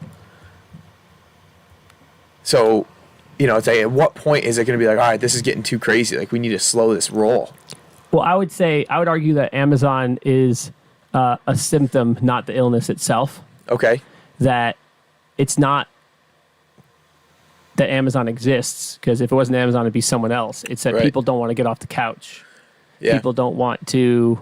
I mean, there are still people that like that experience, and there are certain niche markets where it's nice to talk to a salesperson. Yeah. But generally, a lot of retail people did themselves no favors by being too salesman-y for a really long time. Right. Like, for example, in the bike industry, which is a disaster right now. Yeah, definitely. If you go to a bike shop, you talk to a professional, they test ride some bikes, you do this, you do that. All right, cool. We narrowed it down. You like whatever, the fitness hybrid, and you like this model. Cool. Okay, we'll order you this model at that parts package in this size. It'll be here on Tuesday next week. Mm-hmm. And then the customer is like, why'd I come here? I could have done this sitting on my couch. Yeah. Now, you and I both know, and probably all of our listeners know, that you could not have done that from your couch. But the customer does not understand that. They could have had the fun shopping experience on their phone and ordered something to their house and then dealt with, how the hell do I build this box bike later? Yeah. So retailers now have to prove they bring value to the table, and many retailers are too good for that. They don't want to, especially bike shops. They're like, no, like we're special. Like, they think they're unique and special, but like they don't, like it's BMX shops have always been like this, because online was always the thing for BMX. Dancecom, right? Yep. So if you owned a shop, you had to go out of your way. It was like no labor to install the parts. You got to do jams. You got to do whatever. You have to prove to that customer that you have value. Yeah. Now it's getting to be where bike shops have to do that for all bike consumers, and many industries have to do that, and many retailers don't want to do that. Right. They just want to do what they've always done. They don't want to adapt. And the businesses that can't adapt to the marketplace are not going to last. That's funny. So I actually take a pretty similar stance on that as well. As I look at it kind of from an optimistic point of view, where it's like Amazon is going to weed out those places that we would go shopping now and just have a bad experience at. It's like, I mean, how often do you go shopping and you go somewhere and you're like, they don't have what you want, or you want to talk to somebody and, the person you talk to beats around the bush. She ends up spending a lot of time, and it's no value add by going to the brick and mortar, where in reality it might have been something that you could have researched or like used AI to figure out what you need. Yeah. But it was funny. My girlfriend, it does lie in like the niche markets. My girlfriend was talking about it the other day. She wanted to get steaks, and we kind of wanted to like step it up a little bit. We'd celebrate, and she was like, I don't know what to get. Can you come with me? And I was like, I can't. You're gonna have to go alone. And she was like, well, I'm not gonna know what to get. I was like, that's what the people who work there are for. So I was like, go ask them and go get educated a little bit by the person who works there. She went to Palmer's or whatever. And so she goes there and asks one of the salesperson, and they were ecstatic to talk to her and educate her on like. And tell me they sold her ribeyes, right? No, they didn't. It was what was it? We got some. I told her I wanted aged. I wanted dry aged, and I think it was actually a dry aged Delmonico. That's a ribeye. Is it ribeye? Yes. Oh yeah, then it was. But whatever it was good. You got me. Yeah, a ribeye. I believe a Delmonico is just a ribeye that's cut to a certain thickness. Oh. It's the same thing. A porterhouse and a T-bone are the same thing, but a porterhouse is, I believe, an inch thick. Okay. I didn't know that. Interesting. A T-bone is a strip steak and a filet mignon. That's what's on either side of the T. Okay. Yeah. Because you're up to speed on that big time, because you get your own cows, right? Yes. Or you buy a cow at a time, half a cow. Sometimes, yeah. Yeah, and even I didn't know, because I'm pretty uneducated with that. I was like, if it's red and has a little bit of fat in it, I was like, looks good to me, So she got educated, and it was like, this was way worth it. But it's more experiences like that, where it's like you go talk to somebody and then, actually get something out of it versus get a pain in the ass out of it, Mm-hmm. What do we got? Oh, geez, this is telling. Both getting learned right now? The AI is telling me that a Delmonico. This doesn't make any sense. Is it pork? What is it? They said a Delmonico can come from various areas, often the short loin or the chuck. How could it be? That's crazy. That's the other AI. It sucks. That's not ChatGPT or what's the other one? DeepSeek. ChatGPT has been crushing my differential equations homework. Shout out to ChatGPT. I use it for everything. Delmonico. This is the part when we're just like doing this and everyone listening to this in the podcast world is like, this is boring. We're about to learn something. Here's ChatGPT. The Delmonico steak is a classic but a bit of a debated term. For some people, it refers to a ribeye steak, while for others, it's considered a different cut, usually a thick, boneless ribeye or a top loin steak. Okay, interesting. Yeah, so I'm right. Yeah. I mean, Delmonico is supposed to be like the best of the best, so that makes sense. Ribeyes are hands down the best cut from a cow, and anyone that tells you otherwise is just wrong. There is a debate in the carnivore space that like strip steaks are just as good, and they're wrong. Because I only ate strip steaks for a long time, and then I switched to ribeyes, and I was like, holy crap. Wow. I bought a ribeye today. Yeah? Yeah. That's speaking of the places that kind of brick and mortar that makes it that's disappointing is Delmonico's. I don't know if we have any Delmonico's fans in the chat, but I do not like that place. I went there once. I mean, it seems like it's a slightly better Fridays or TGI. Yeah, or definitely. Yeah. It's just dressed up TGI Fridays with less ice cream, which sucks. All right, well, it kind of works. We're talking about restaurants because you said you started working in your mom's restaurant when you were like 9 or whatever. Yeah, I started there super young. She had the best fish fry in Wayne County or something. Or, what was it? What did you tell me? We were number one Rochester fish fry in 2019 and Democrat and Chronicle for what it's worth, and then we were number 4 in the state. And I can't remember who did that competition, but they were like a statewide newspaper. Yeah. And so we crushed fish fries, and she just owned like a little American traditional diner type spot in Mendon. She was there for 25 years. Wow. Sold, kept it open and profitable through COVID, and then at the end of COVID was like, I don't feel like dealing with customers anymore. I'm retiring, and sold the place. So that was the end of that. But yeah, I grew up. What was it called? Krabby Dan's. Okay. Was she Dan? She was not Dan. She Who was bought Dan? it. She bought it from Krabby Dan in I think 96 or 97. And then so Krabby Dan still exists. Someone else owns it. Actually went under. So she sold it to the new owner. The new owner kept it open for like 5 years, and then started making some pretty crazy changes, like trying to change their cuisine. Yeah. And didn't take. So that was it. And it's over. Yeah. Okay. But it was a good place to work. I had a bunch of buddies that worked there. I'd have my mom was pretty old school, and it was pretty crazy. She would only hire girls to work the front counter. Okay. So when I was in high school, I'd have my girlfriend at the time working at the front counter, and if we broke up, I'd have to my mom would have to find somebody else to work the front counter. And my buddies would work dishwashing and stuff like that. So we had a lot of fun. And like I said, she would leave me running the place. So you did everything over the years there? Yeah, dishwashing, cooking. One of my favorite things to do was actually shopping. I loved going to the restaurant depot and the public market and shopping. It's fun. But a little bit of everything, except for running the front counter. You didn't like that? No, she said I didn't have a face for the front.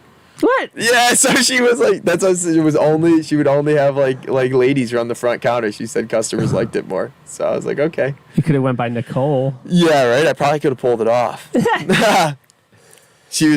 People would call me Nikki. She'd freak out.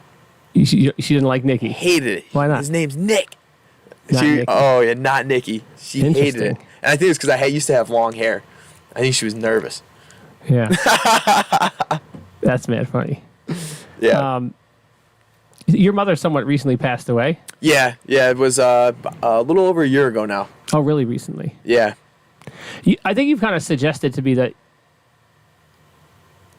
Correct me if I'm wrong. I feel like you've suggested you didn't have the best relationship with both your parents, either your parents. Is that true? We don't have to talk about this if you don't want to. No, we can. It was.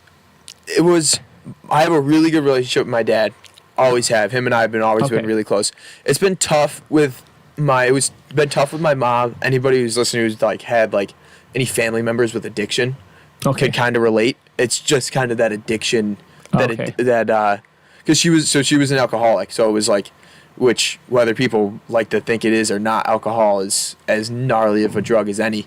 Yeah, my mother's an alcoholic. Yeah, so and you know how it goes. Like there's the ups and the downs, right? Like you got the good days and the bad days, and it's just like gets to the point where it's like, you know, how frustrated are you gonna be about them being self-destructive? Yeah. To the point where you just kind of like throw your hands up and be like, you do you. I'm gonna be over here doing me. So if you want to cross paths, was she like a functioning alcoholic, and then when the restaurant closed, it like spiraled? Because exactly. That's so sad. Yeah. Exactly. Yeah, it is. It was. But I mean, it was like the writing was on the wall, man. It sucks to say it, but it's like, no, one of those things. Like there's the steps of grief, you know, and grief doesn't always happen after someone's passed away. Like you can lose somebody while they're here. Yeah. So. Are your parents separated? Yeah, they separated when I was real young. So when your mother passed, you probably had to deal with everything. My dad actually stepped in huge. Oh yeah, he's the best, man. That says a lot. That you. Yeah, he stepped in huge. He helped out a bit. He helped out a lot. And then shout out to Jen. She's probably gonna listen to this. She was amazing through the whole process too, because that's Who's Jen? Jen is my dad's wife. Okay. And she was like cool. She was like, I mean, he was dealing with the passing of his ex-wife, and she still meant a lot to him because. Some men would celebrate that, so yeah, right. Sounds like a great guy. Yeah, I mean, and she, if it wasn't for her, I wouldn't be here. And he looked at it kind of like that. Yeah. And so they had a great relationship.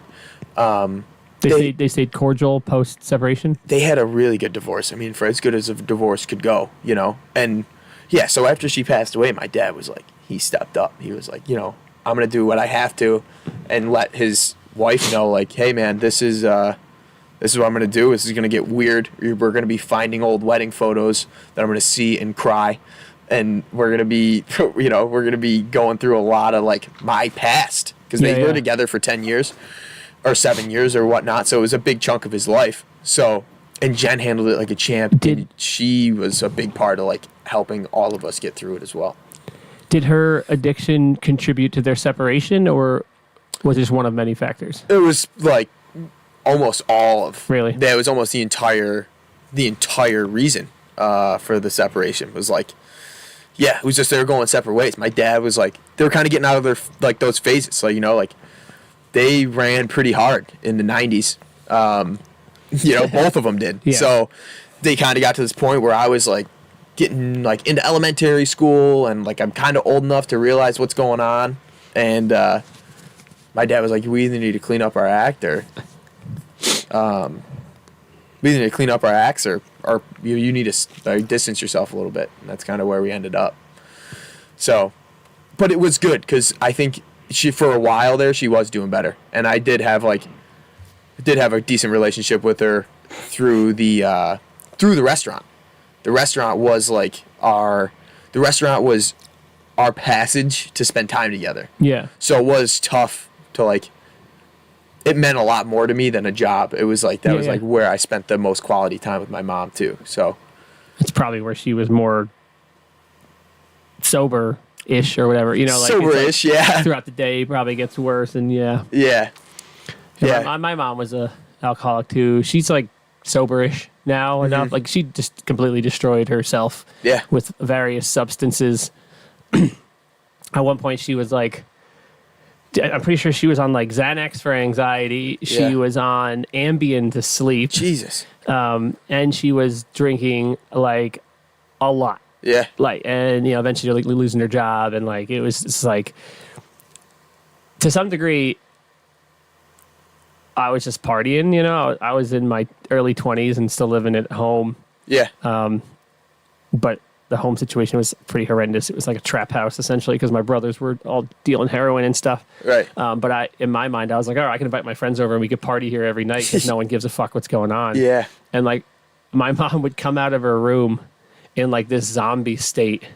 Yeah. And like, despite having all these people in the house and loud music, like literally like unperturbed by it, she would every night, 2 pieces of plain bread, 1 piece of American cheese, and she'd sit there half asleep and like eat it in the kitchen. Yeah. And then like mosey back down the hallway and go back to bed. Oh man. And then I remember when she stopped taking the Ambien, we had to stop partying. Yeah. And at this point, I was so young and self-centered enough to not even like question that. I just didn't give a fuck, you know. But also, I was like a little bit bitter about, you know, everything that happened around me, right? Yeah, definitely. And I think there's definitely part of like me like going out to see different stuff was fueled by that.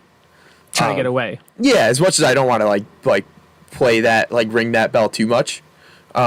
It's definitely, I think it would be impossible for me to like talk about all the things I've done and all the places I've gone without using that as somewhat, like it was a little easier to like hit the road at sometimes than it was to deal with it. Cause like it was tough, like seeing stuff like that, you know, like being, you know, having a parent that's like that. Like I remember, you know, like getting a call, like, hey, I need a, you know, getting a call at 3 a.m. when you're 17. Like I got to go to detox tonight now. And, you know, you're like, okay. And, you know, and the stuff, it's like, you know, you don't really think it's that crazy until like I didn't even know my mom was an alcoholic till I was 16, like 16, 17. I remember like my dad bringing it up to me and I'm like, oh, you know, now that you say it, like you like to party. Yeah, like and like I thought it was normal for people to like when I was younger, like I thought it was normal for everyone. Like I thought everyone's mom picked him up from school with a roadie. You know what I mean? Like I thought that was just the way of the road, you know? Yeah, a mom leaving for work every morning with a solo cup. Yeah. Like, oh. Yeah, I thought that She just likes her morning Pepsi. That's half tequila. Exactly. You know? And then like you know, like mom's 7-Up tastes weird, you know? You know, it's like oh, God, dude. So it was like I never even knew. So it wasn't until like I had plans to hit the road before the fact, and then it really wasn't until like I started like going on the road that it was like things started to like fall apart, you know? Because I think there was a part of it where she was trying to do her best for like because I was around. Yeah. And so there was part of that like decline was because I was traveling so much, but like I was one of those things. It's like I can't not do this right now. The opportunities that are here, it's like as much as I wanted to like, all right, I'm going to go home and commit myself to her recovery, I couldn't because it was like she had to want it too. There's only so much you could do. And they say hindsight's 420, you know? Yeah, hindsight's 420 all the time. I know. I could empathize with that. Like I was just out and about, never home, and it was just like home to me was like it was just a free bed. You know, living in New Jersey, everything is so expensive. Everything I had was always stolen from me. Right. So I literally had I had a Ranger, and then later I had a van, and I would sleep with the keys literally under my pillow so that my brother wouldn't steal my car. Holy shit! And like that's just how I lived. And I honestly like I'm really good at negative emotion. I can just eat anything and I'm optimistic. I'm like, whatever, it's all good. Yeah. But the inverse is like, I'm horrible with processing positive emotion. Like I actually get a little teary eyed even like talking about it. Cause I pushed that away for so long cause life was just not positive. Yeah. That I'm just not good at processing it. But yeah, it definitely, I was like, fuck this. I'm not doing this. I don't care about her. I don't care about, because my mom and I had a falling out and I didn't even understand how horrible my living situation was till like, you know, a decade later. Same thing, right? My brother and I were talking about it. And like, I knew all the things individually, right? Like I knew that my brothers were, you know, dealing drugs. And I knew that the people that were coming to the house all the time were just picking up drugs. And I knew that everyone hanging out in the backyard was just doing drugs, right? Right. And I knew my mom was a drunk, and I was like, whatever. Right. But it was only when like I sat down with my younger brother after my father passed away, we kind of like started like, tell me your version of our life story, and I'll tell you my version. And then we tried to like kind of weave them back together and see like what I had wrong or what he had wrong or what he exaggerated or what I underappreciated. And I also had a pretty profound mushroom experience that helped me really reflect on all of that.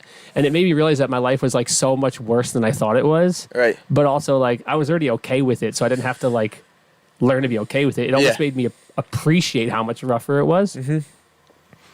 But there was like so many crazy things. Like I remember there's a great Rafa story right here. I got home from school one day and my younger brother goes, just so you know, earlier today, someone exchanged heroin for a handgun with Nick, but then we came back home and it was gone. So just so you're up to speed. And I was like, dude. note taken. And then years later, I was telling my mom this story. This is probably maybe 2 or 3 years ago. And mom's like, oh, yeah, I found that gun. I took it. And I was like, oh. And like, so everyone in the house. Now, where is it? I don't know. But everyone in the house. And actually, it was the kids in the neighborhood broke into this old Russian lady's house. And I guess it was some like really sick old like Russian revolver or something. But like, it's funny, like, you would just take the gun and not tell anyone, because then my brothers are out sitting thinking like they literally thought the person who like traded the gun for the drugs broke into the house and took the gun back. Yeah. And like, I don't know if my older brother, that's crazy, dude. If there was ramifications, if he had that presumption, I'm sure he would have acted upon it, because he was not a good human being. He's dead now, thank God. Oh man, that's crazy. My older brother, he overdosed on heroin, and he was a piece of shit. Like, frankly, like, the world's a better place. He's not around. I know that sounds really harsh, but like, he was a sociopath. He was my earliest memories of a kid was my older brother just harassing me and bullying me, and like, he wasn't a good person. Yeah, I mean, sometimes the truth's the truth, right? Yeah. You gotta just gotta let it rip. One day on the show, probably this May on my camping trip, I'm gonna bring the whole podcast rig camping. Yeah, I'm gonna do an episode with my younger brother, and he wants to talk. And like, I mean, he did heroin. He's been to prison. He relapsed. All of it, and he's been clean for years. And he's the fucking man. He's like, I want to talk about addiction, because he has a different view on it than many people normally have. But that's going to be some heavy stuff. Yeah, that's cool. I'm kind of leaning into the heavy stuff right now with you, just because priming the audience for how heavy it's going to get. Yeah, it's the real deal stuff. I mean, that's what people. That's why I hate talking about the weather. Let's talk about the real deal shit, And it's true. I mean, was your dad around much? Because I know, like, my old man was like, he was huge for allowing me to have, like, for as gnarly as things were going with my mom, like, it was like he allowed me to have like that normal outlet, and I could talk to him about stuff, and it made it seem like it wasn't that big of a deal. So I mean, if like he wasn't around, I don't know what I'd be doing. Well, my dad was also the man. Yeah. Which is unfortunate that he died. Right. And somehow my mom's still alive. And that sounds harsh as well, but like, with what that woman's body's been through, it's unbelievable. She'd probably say the same thing. Yeah. I had a different story, because before my parents split up, I had a very old school, borderline agrarian. We lived in this farmhouse, like, no cable, no internet, no video games, eating food out of the garden. We sat down and ate dinner together every single night. Yeah. After dinner, it was like milk and 2 cookies if you're good, 1 cookie if you're okay, no cookies if you're bad, but you had to be excused from the table. You sat there, you ate. So like, it was very old school.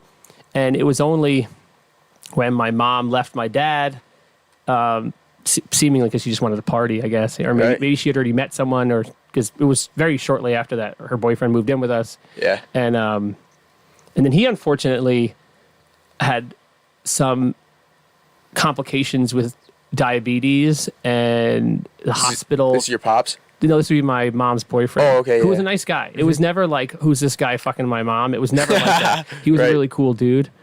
And the hospital actually ended up making a mistake that killed him. What? And that was kind of what really spiraled my mom. Like, they were already like, I don't know what degree of substance abuse they were doing, but I imagine some coke and some fun party drugs. And then when he was in the hospital and it kept getting worse and worse and worse, that's when her story is that she's, this is so funny. This is like, I don't know, we're talking about my life here, but she thinks she has this like healing power. So my mom's crazy. So she thinks that like, she could, like, I don't know what you call it, Reiki or some shit. Really? And she claims, she's like, well, that's why I got so sick after Rob died, because I was trying to pull all that out. And the only way I could do it is by pulling it into me. And I'm like, I'm pretty sure it was the tequila, Mom, Yeah, right. Oh man. Yeah, and then that's when she spiraled. So like, I got to have really wholesome young age. I got to have a ton of freedom in my early and mid teenage years, because my mom was just doing her own thing, which is cool, because we got to do whatever the fuck we wanted. Yeah, really. yeah. Which I think is good for kids, is to kind of get to do whatever you want. Yeah. And then by the time I was 18 to like maybe 23, it was just like a unmitigated, constant train wreck at home. Right. But That's crazy, man. Yeah, that's And it's funny because my question really was, how did all that shape you? And now we just talked about how it shaped each other. Yeah. And I don't really talk about this stuff because I don't know if this really shaped me into. Obviously, it shaped me into who I am. I don't know if it would be any different had that stuff not happened to me. Yeah. But you can't untangle that.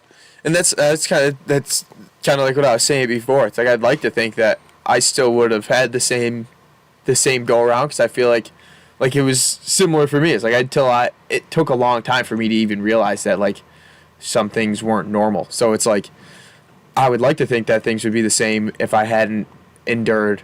And I don't want to say endured. I want to say experienced. If I hadn't grown up the way that I had. But yeah, it's inevitable. Like that stuff, whether we know it or not. It's. So you said after the restaurant closed, she kind of spiraled, right? Yeah. Her mom passed away. And that was a bit of a catalyst. And that was a bit of a catalyst as well. So it was like kind of a and compound. how long from when that happened till she passed away was it? Doesn't sound like there's much time there. I mean, what was it? 3, 4 years, maybe 3, 4 years. So the thing with my mother is like, I've basically come to terms with the fact that the woman who raised me is long gone. Yeah. Like more than 15 years ago, that person doesn't exist. Right. Sometimes we talk, especially now that she's mostly sober. Sometimes when we talk, you get little glimpses of that person is still there. Mm-hmm. So like, this sounds harsh, but like when the time comes when her day's here, like it's only going to be, like obviously I'm going to be sad, but I've actually mourned the loss of that person already, right? Yeah. But I had probably almost 20 years of this. Yeah. Which is different than you said. You had a couple. Yeah. I mean, it's crazy because that was something like my girlfriend and I talked about, because like my mom, I haven't actually even talked about this with anybody really, but like she passed away and it was like, all right, well, what do we got to do? Like here's what's next. And like my girlfriend was, she was crying. She was like, you're not upset? And I was like, yeah, of course I'm upset. But like I had to explain to her, and she actually lost a parent to addiction too when she was growing up. Well, you're a doer. Yeah. So when shit happens, you got to get moving. Like, you got to do it, right? Okay. Everyone's goal in life should be like the person who's got their shit together at your father's funeral. Like that's the fucking person. Yeah. That's like the most dependable person in the room. That was me, but almost by default, because my older brother, he actually was handicapped. More ridiculous stuff in that life story. Right. So he couldn't be much help. Yeah. And then my brother was, suffering from addiction as well. So, I mean, to some degree, you don't get to mourn because you have to just deal with everything. You know? And it's true. My mom wasn't there to help because she didn't give a fuck, Right. So that was like, all the paperwork. I mean, literally just like flew to Florida and had to figure it all out, Yeah, you know how it goes. That's definitely not easy, dude. It's so much stuff. It's so much stuff to get through. I mean, you have to contemplate this. Like I tell people, you have to think about what's going to happen when that happens. You have to have those conversations with your parents. Like you should have those conversations with your dad. What do you want me to do when you die? Like, oh yeah, what are the things I need to do? Where is this? What is like, how do you want us to celebrate your life? Mm-hmm. And like my dad and I had a lot of those conversations. So when he died, I was like, oh shit. Like I have a framework in my head of what I need to do for him. Yeah. Weirdly enough, we couldn't find his will, which is very bizarre because he talked about his will all the time. Yeah. And like, it'd be weird that he didn't have it, but it's not like something nefarious happened, because it's not like he was a mailman. Yeah. It's not like he had a whole lot that someone was trying to sneak away or something. Right. Yeah. That's being my mom. She didn't have a will either. So being the only child, like I had to take care of all that. I mean, the big difference with the will versus not the will is going through probate. Yeah. But you're the only person in the line, so you're everything anyway. Right. Yeah. It was just getting it set up, and like it was less like it was some of like the stuff that had like gray areas, like some of her property and stuff. Like, it's crazy what the state will do. It's like if you don't hop on that train immediately. It was like the day after she had passed away. Like the lawyers reached out to me. They're like, "Hey, we got to get moving, because if we don't start doing this, like what's not claimed immediately becomes theirs. It's like it'll just evaporate. You can lose you can lose stuff. So it's like people wait.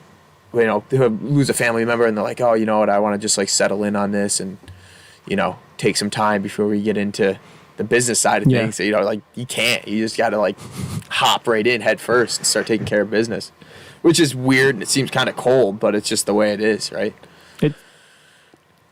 Just reflecting on how deep we are right now. This is ridiculous. It is crazy what to hear. I'll tease you something. I mentioned my brother he is handicapped from an accident, and he ended up having a large settlement from that said accident. Okay. And when he died, his will, we're saying a large settlement, like 7-figure settlement. 7 figures.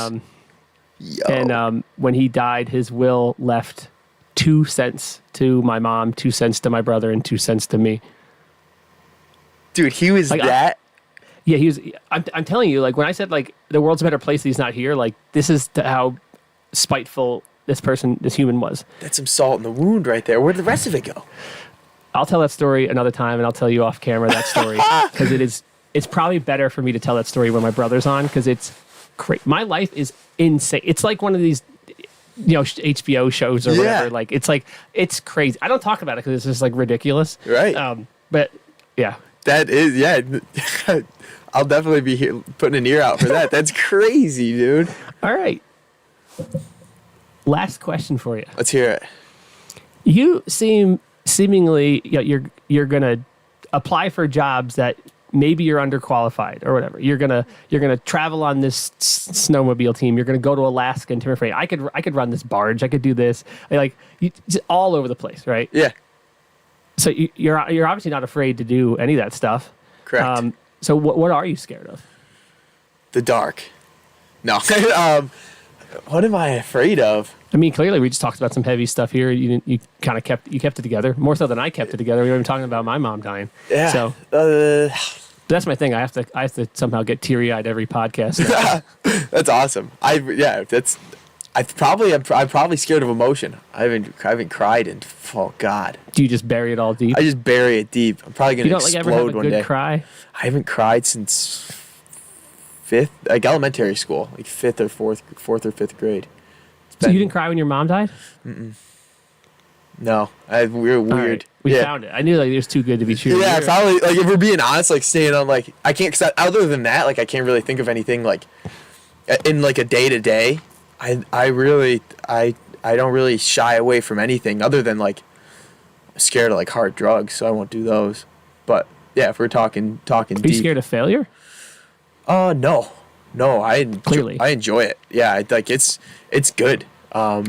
Dude, I was looking up quotes the other day. I don't know if it was for this podcast or something else or for the board, and there was some quote I saw. Oh, no, it was I have this book. It says shit happens, get over it, and it's all random quotes. And I was reading them to Alice, and one of them was once in a while, a good cry is like a rainstorm. You needed to wash away all the bullshit or something like that. Yeah. And I was like, I cry fairly often. Sometimes you gotta let it all out. You don't. That's great. You don't feel like building tension in one day. You just break down and have a good cry. Unfortunately, I'm an anger guy. Oh, really? I'm a wig out and break stuff guy. Wow. Yeah, I've remodeled a kitchen or two. When your mom died, did you have an episode like that? I've been doing really good. I haven't really since I met my girlfriend. Since I've been going with Do you Carly. ever hit her when you're mad if she says something? No, not that I tell anybody about. Okay. But no, it really since Carly and I started going together, I toned it way back. I'd wig out and destroy rooms. Yeah, and when my mom passed away, it was I was ready. I was ready for it in a way. Okay. Yeah, more. I go towards I got two emotions. I got where I'm at right now, generally happy and optimistic, and then I can get really angry if I get frustrated or sad, which is a weird. I don't know why my emotions come out that way, but they do. Both my brothers are like that, mad. Yeah. My mom was like that. My dad's the other way around, and I'm very, very much like my dad in temperament. I've only seen my dad mad twice ever. Right. And whenever I do get mad, it's typically I only get mad when something doesn't work out that's supposed to work out. Yeah. I know for a fact I'm doing all the right stuff. I've done this thing this way so many times, yet whatever, the tire won't come off the rim or right. Or this tubeless tire won't seal. And I will throw stuff and get mad. And whenever I'm so trained into mindfulness that whenever I do get mad enough that I almost get like a little bit of blinding rage, Yeah. I immediately think about my younger brother and empathize because he's like that. He so quickly gets blinded by his own rage. Like he'll like storm. We'll be playing disc golf and he'll like literally like leave before the round is over, get in his car, leave the group chat. Right. Like, and then like once he calms down, come back to senses. Yeah. And like, and I want to. Obviously, it upsets me when he does that. Yeah. But again, it's so ingrained into my psyche. Whenever I get that mad, I just immediately think of Gary, and I'm like, oh, okay, this is how he feels all the time. Yeah. And I always reflect back on those outbursts, and I'm like, no, like one day, I was in Montana, and I was working. This was that snowcross season that went bad, and my rider got hurt, so I couldn't finish the season out west. So I went back to Montana, got a job plowing snow in Big Sky, and Add that to the resume. yeah, right. So I got a job plowing snow in Big Sky, and I went back to Big Sky so I could ski.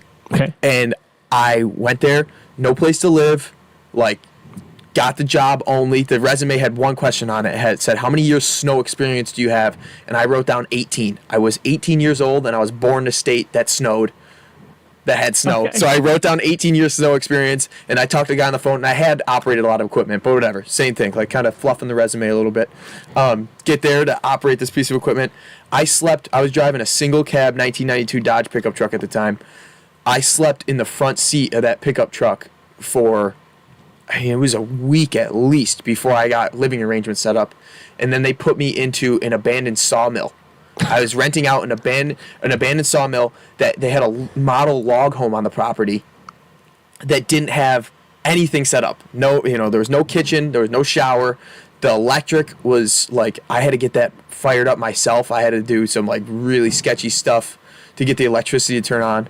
And so I was living there, and it had been like 2.5 weeks, and I hadn't even touched my skis. I had been working like, 24-hour days, multiple times, like 3 days a week. I would work for 24 hours straight, and then little days in between. So it was getting crazy, and I was getting fed up. I was like, I came out here to ski. I'm getting pissed. Finally, snow breaks, mountains sick, because we had just gotten like 2 weeks straight of snow, and I'm in the kitchen. I had a Coleman stove set up, and like finally get to make a cup of coffee and a breakfast sandwich, and I'm finally enjoying Montana. I've been living and working like a dog. I hadn't showered or anything, and it's like 7 a.m. I finally get a normal rest of sleep. I'm sitting there making coffee, and my phone rings, and I'm like, oh no, it's my boss from the mountain, or from the plow operation. And I pick up the phone. I'm like, hey, how's it going? He's like, yeah, we got like 1.5 inches of snow last night. We're just going to do one last cleanup. Mind you, we plowed for 16 hours the day before. He's like, we're going to do one last little cleanup, and then we should be good for the day. And instead of being like, okay, work's on the way to the mountain, mind you. Instead of being like, okay, cool, I'll come work for an hour and just finish this up with some dignity and get through this big snowstorm that I happened to drive into town on. Instead of doing that, I said, okay, and I hung up the phone, and I proceeded to smash everything in the kitchen. The French press right over the counter. There was like cabinets. All the cabinet doors came off. Left the house without my skis, so I had to go to work and then come right home. And I get home to my house completely ransacked by me. I left the stove on when I left. It ran out of propane. There's coffee grounds and water all over the place. And then all the cabinet doors had been removed by somebody. That would be me. And so I had to like put the kitchen back together. And that was probably one of the like last real bad ones I had, because I was like, I got upset about this, and I literally ruined, like, now I have to spend the rest of my day putting these cabinets back together. I got to go drive 40 minutes into town to get more propane and another French press. And and it was just like, I got to stop doing this. And then from like that day on, it's been like a total, like, it was like a main focus of mine for 3 years. Just like, How did you do that? Willpower? Were you practicing mindfulness? yeah, just practicing mindfulness, like being aware of what I'm doing. And it's an everyday thing for me too, because I can be like passive aggressive too. Now, like, that came out after like I stopped being outwardly aggressive. I found myself being passive aggressive, and especially to people that I care about. So it's like, I still do it now, but I'll notice and I'll just bring it up. Like I'll do it with Carly all the time. Like she'll say she's going to do something and I'll be like, yeah, but it's probably stupid. And you know what I mean? You know, like something, you know, I'll say something like that, and then like I'll talk to her and be like, Carly, I'm sorry I said it like that. I only said it like that because I have social anxiety and I feel uncomfortable in that place, and I actually wish I could go square dancing with you and have fun, but I'm just gonna think it's gay and be mad the whole time. You know what I mean? So it's like square dancing, a little gay. But do I wish I could go out and do something gay and have fun with my girlfriend? Yeah, because I care about her and I know she, you know, like that's the clip right there from the episode. You know, yeah.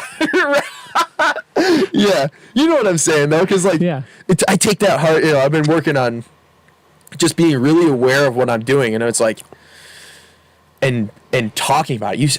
It's amazing what saying stuff out loud will do. Oh yeah. Oh my God, just saying stuff out loud changes, like turn something, you know, flip something right upside down, take something really bad and make it positive. For all the people in the chat, mindfulness essentially means acknowledging what you're feeling. Yeah. Being honest about what you're feeling and noticing how long you feel that way, right? Right. I get mad, I'm blinded with rage, and I'm still mad half an hour later, right? Now that you've acknowledged that, next time it happens, you're like, okay, I'm going to be mad for the next half an hour. Yeah. But then once you acknowledge it, you're likely not to be. Right. Like when I get mad and throw stuff, as I'm up in the air here, I'm already laughing. Yeah. Like when I play disc golf, I like let myself get mad and I'll like throw my bag on the ground. Yeah. And before it's even on the ground, I'm laughing at how stupid it is. You know? Right. But I do believe to some degree you have to let it out. But mindfulness is huge. You could teach mindfulness to really young kids, and not in this like validate every feeling you've ever had. It's just like, okay, you're mad. Mm-hmm. You've been mad for this long. Next time we'll try not to be mad for a little less duration, right? Mindfulness is huge. We talked about mindfulness a bit on the last episode with Kevin as well. That's cool. Yeah, it's a big deal, and I think it gets avoided because it's one of those topics that's kind of like it's like softy stuff. Yeah, but and what you said about just saying stuff out loud, that's essentially what therapy is, what journaling is, what meditation is. Like they're different routes to they're different means at the same end. For some people, they need something external. They need a therapist to sit down. Oh, and how'd that make you feel? Right. How long did you feel that way?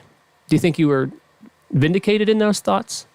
You know, and some people don't have it in them to think that way. Yeah. Some people, like myself, after a lot of reading and self-work, I could sit with my own thoughts and my own feelings and think through the implications of my actions and do that on my own. A lot of people can't. So for some people, journaling helps, right? Yeah. Or just having conversations with people really helps.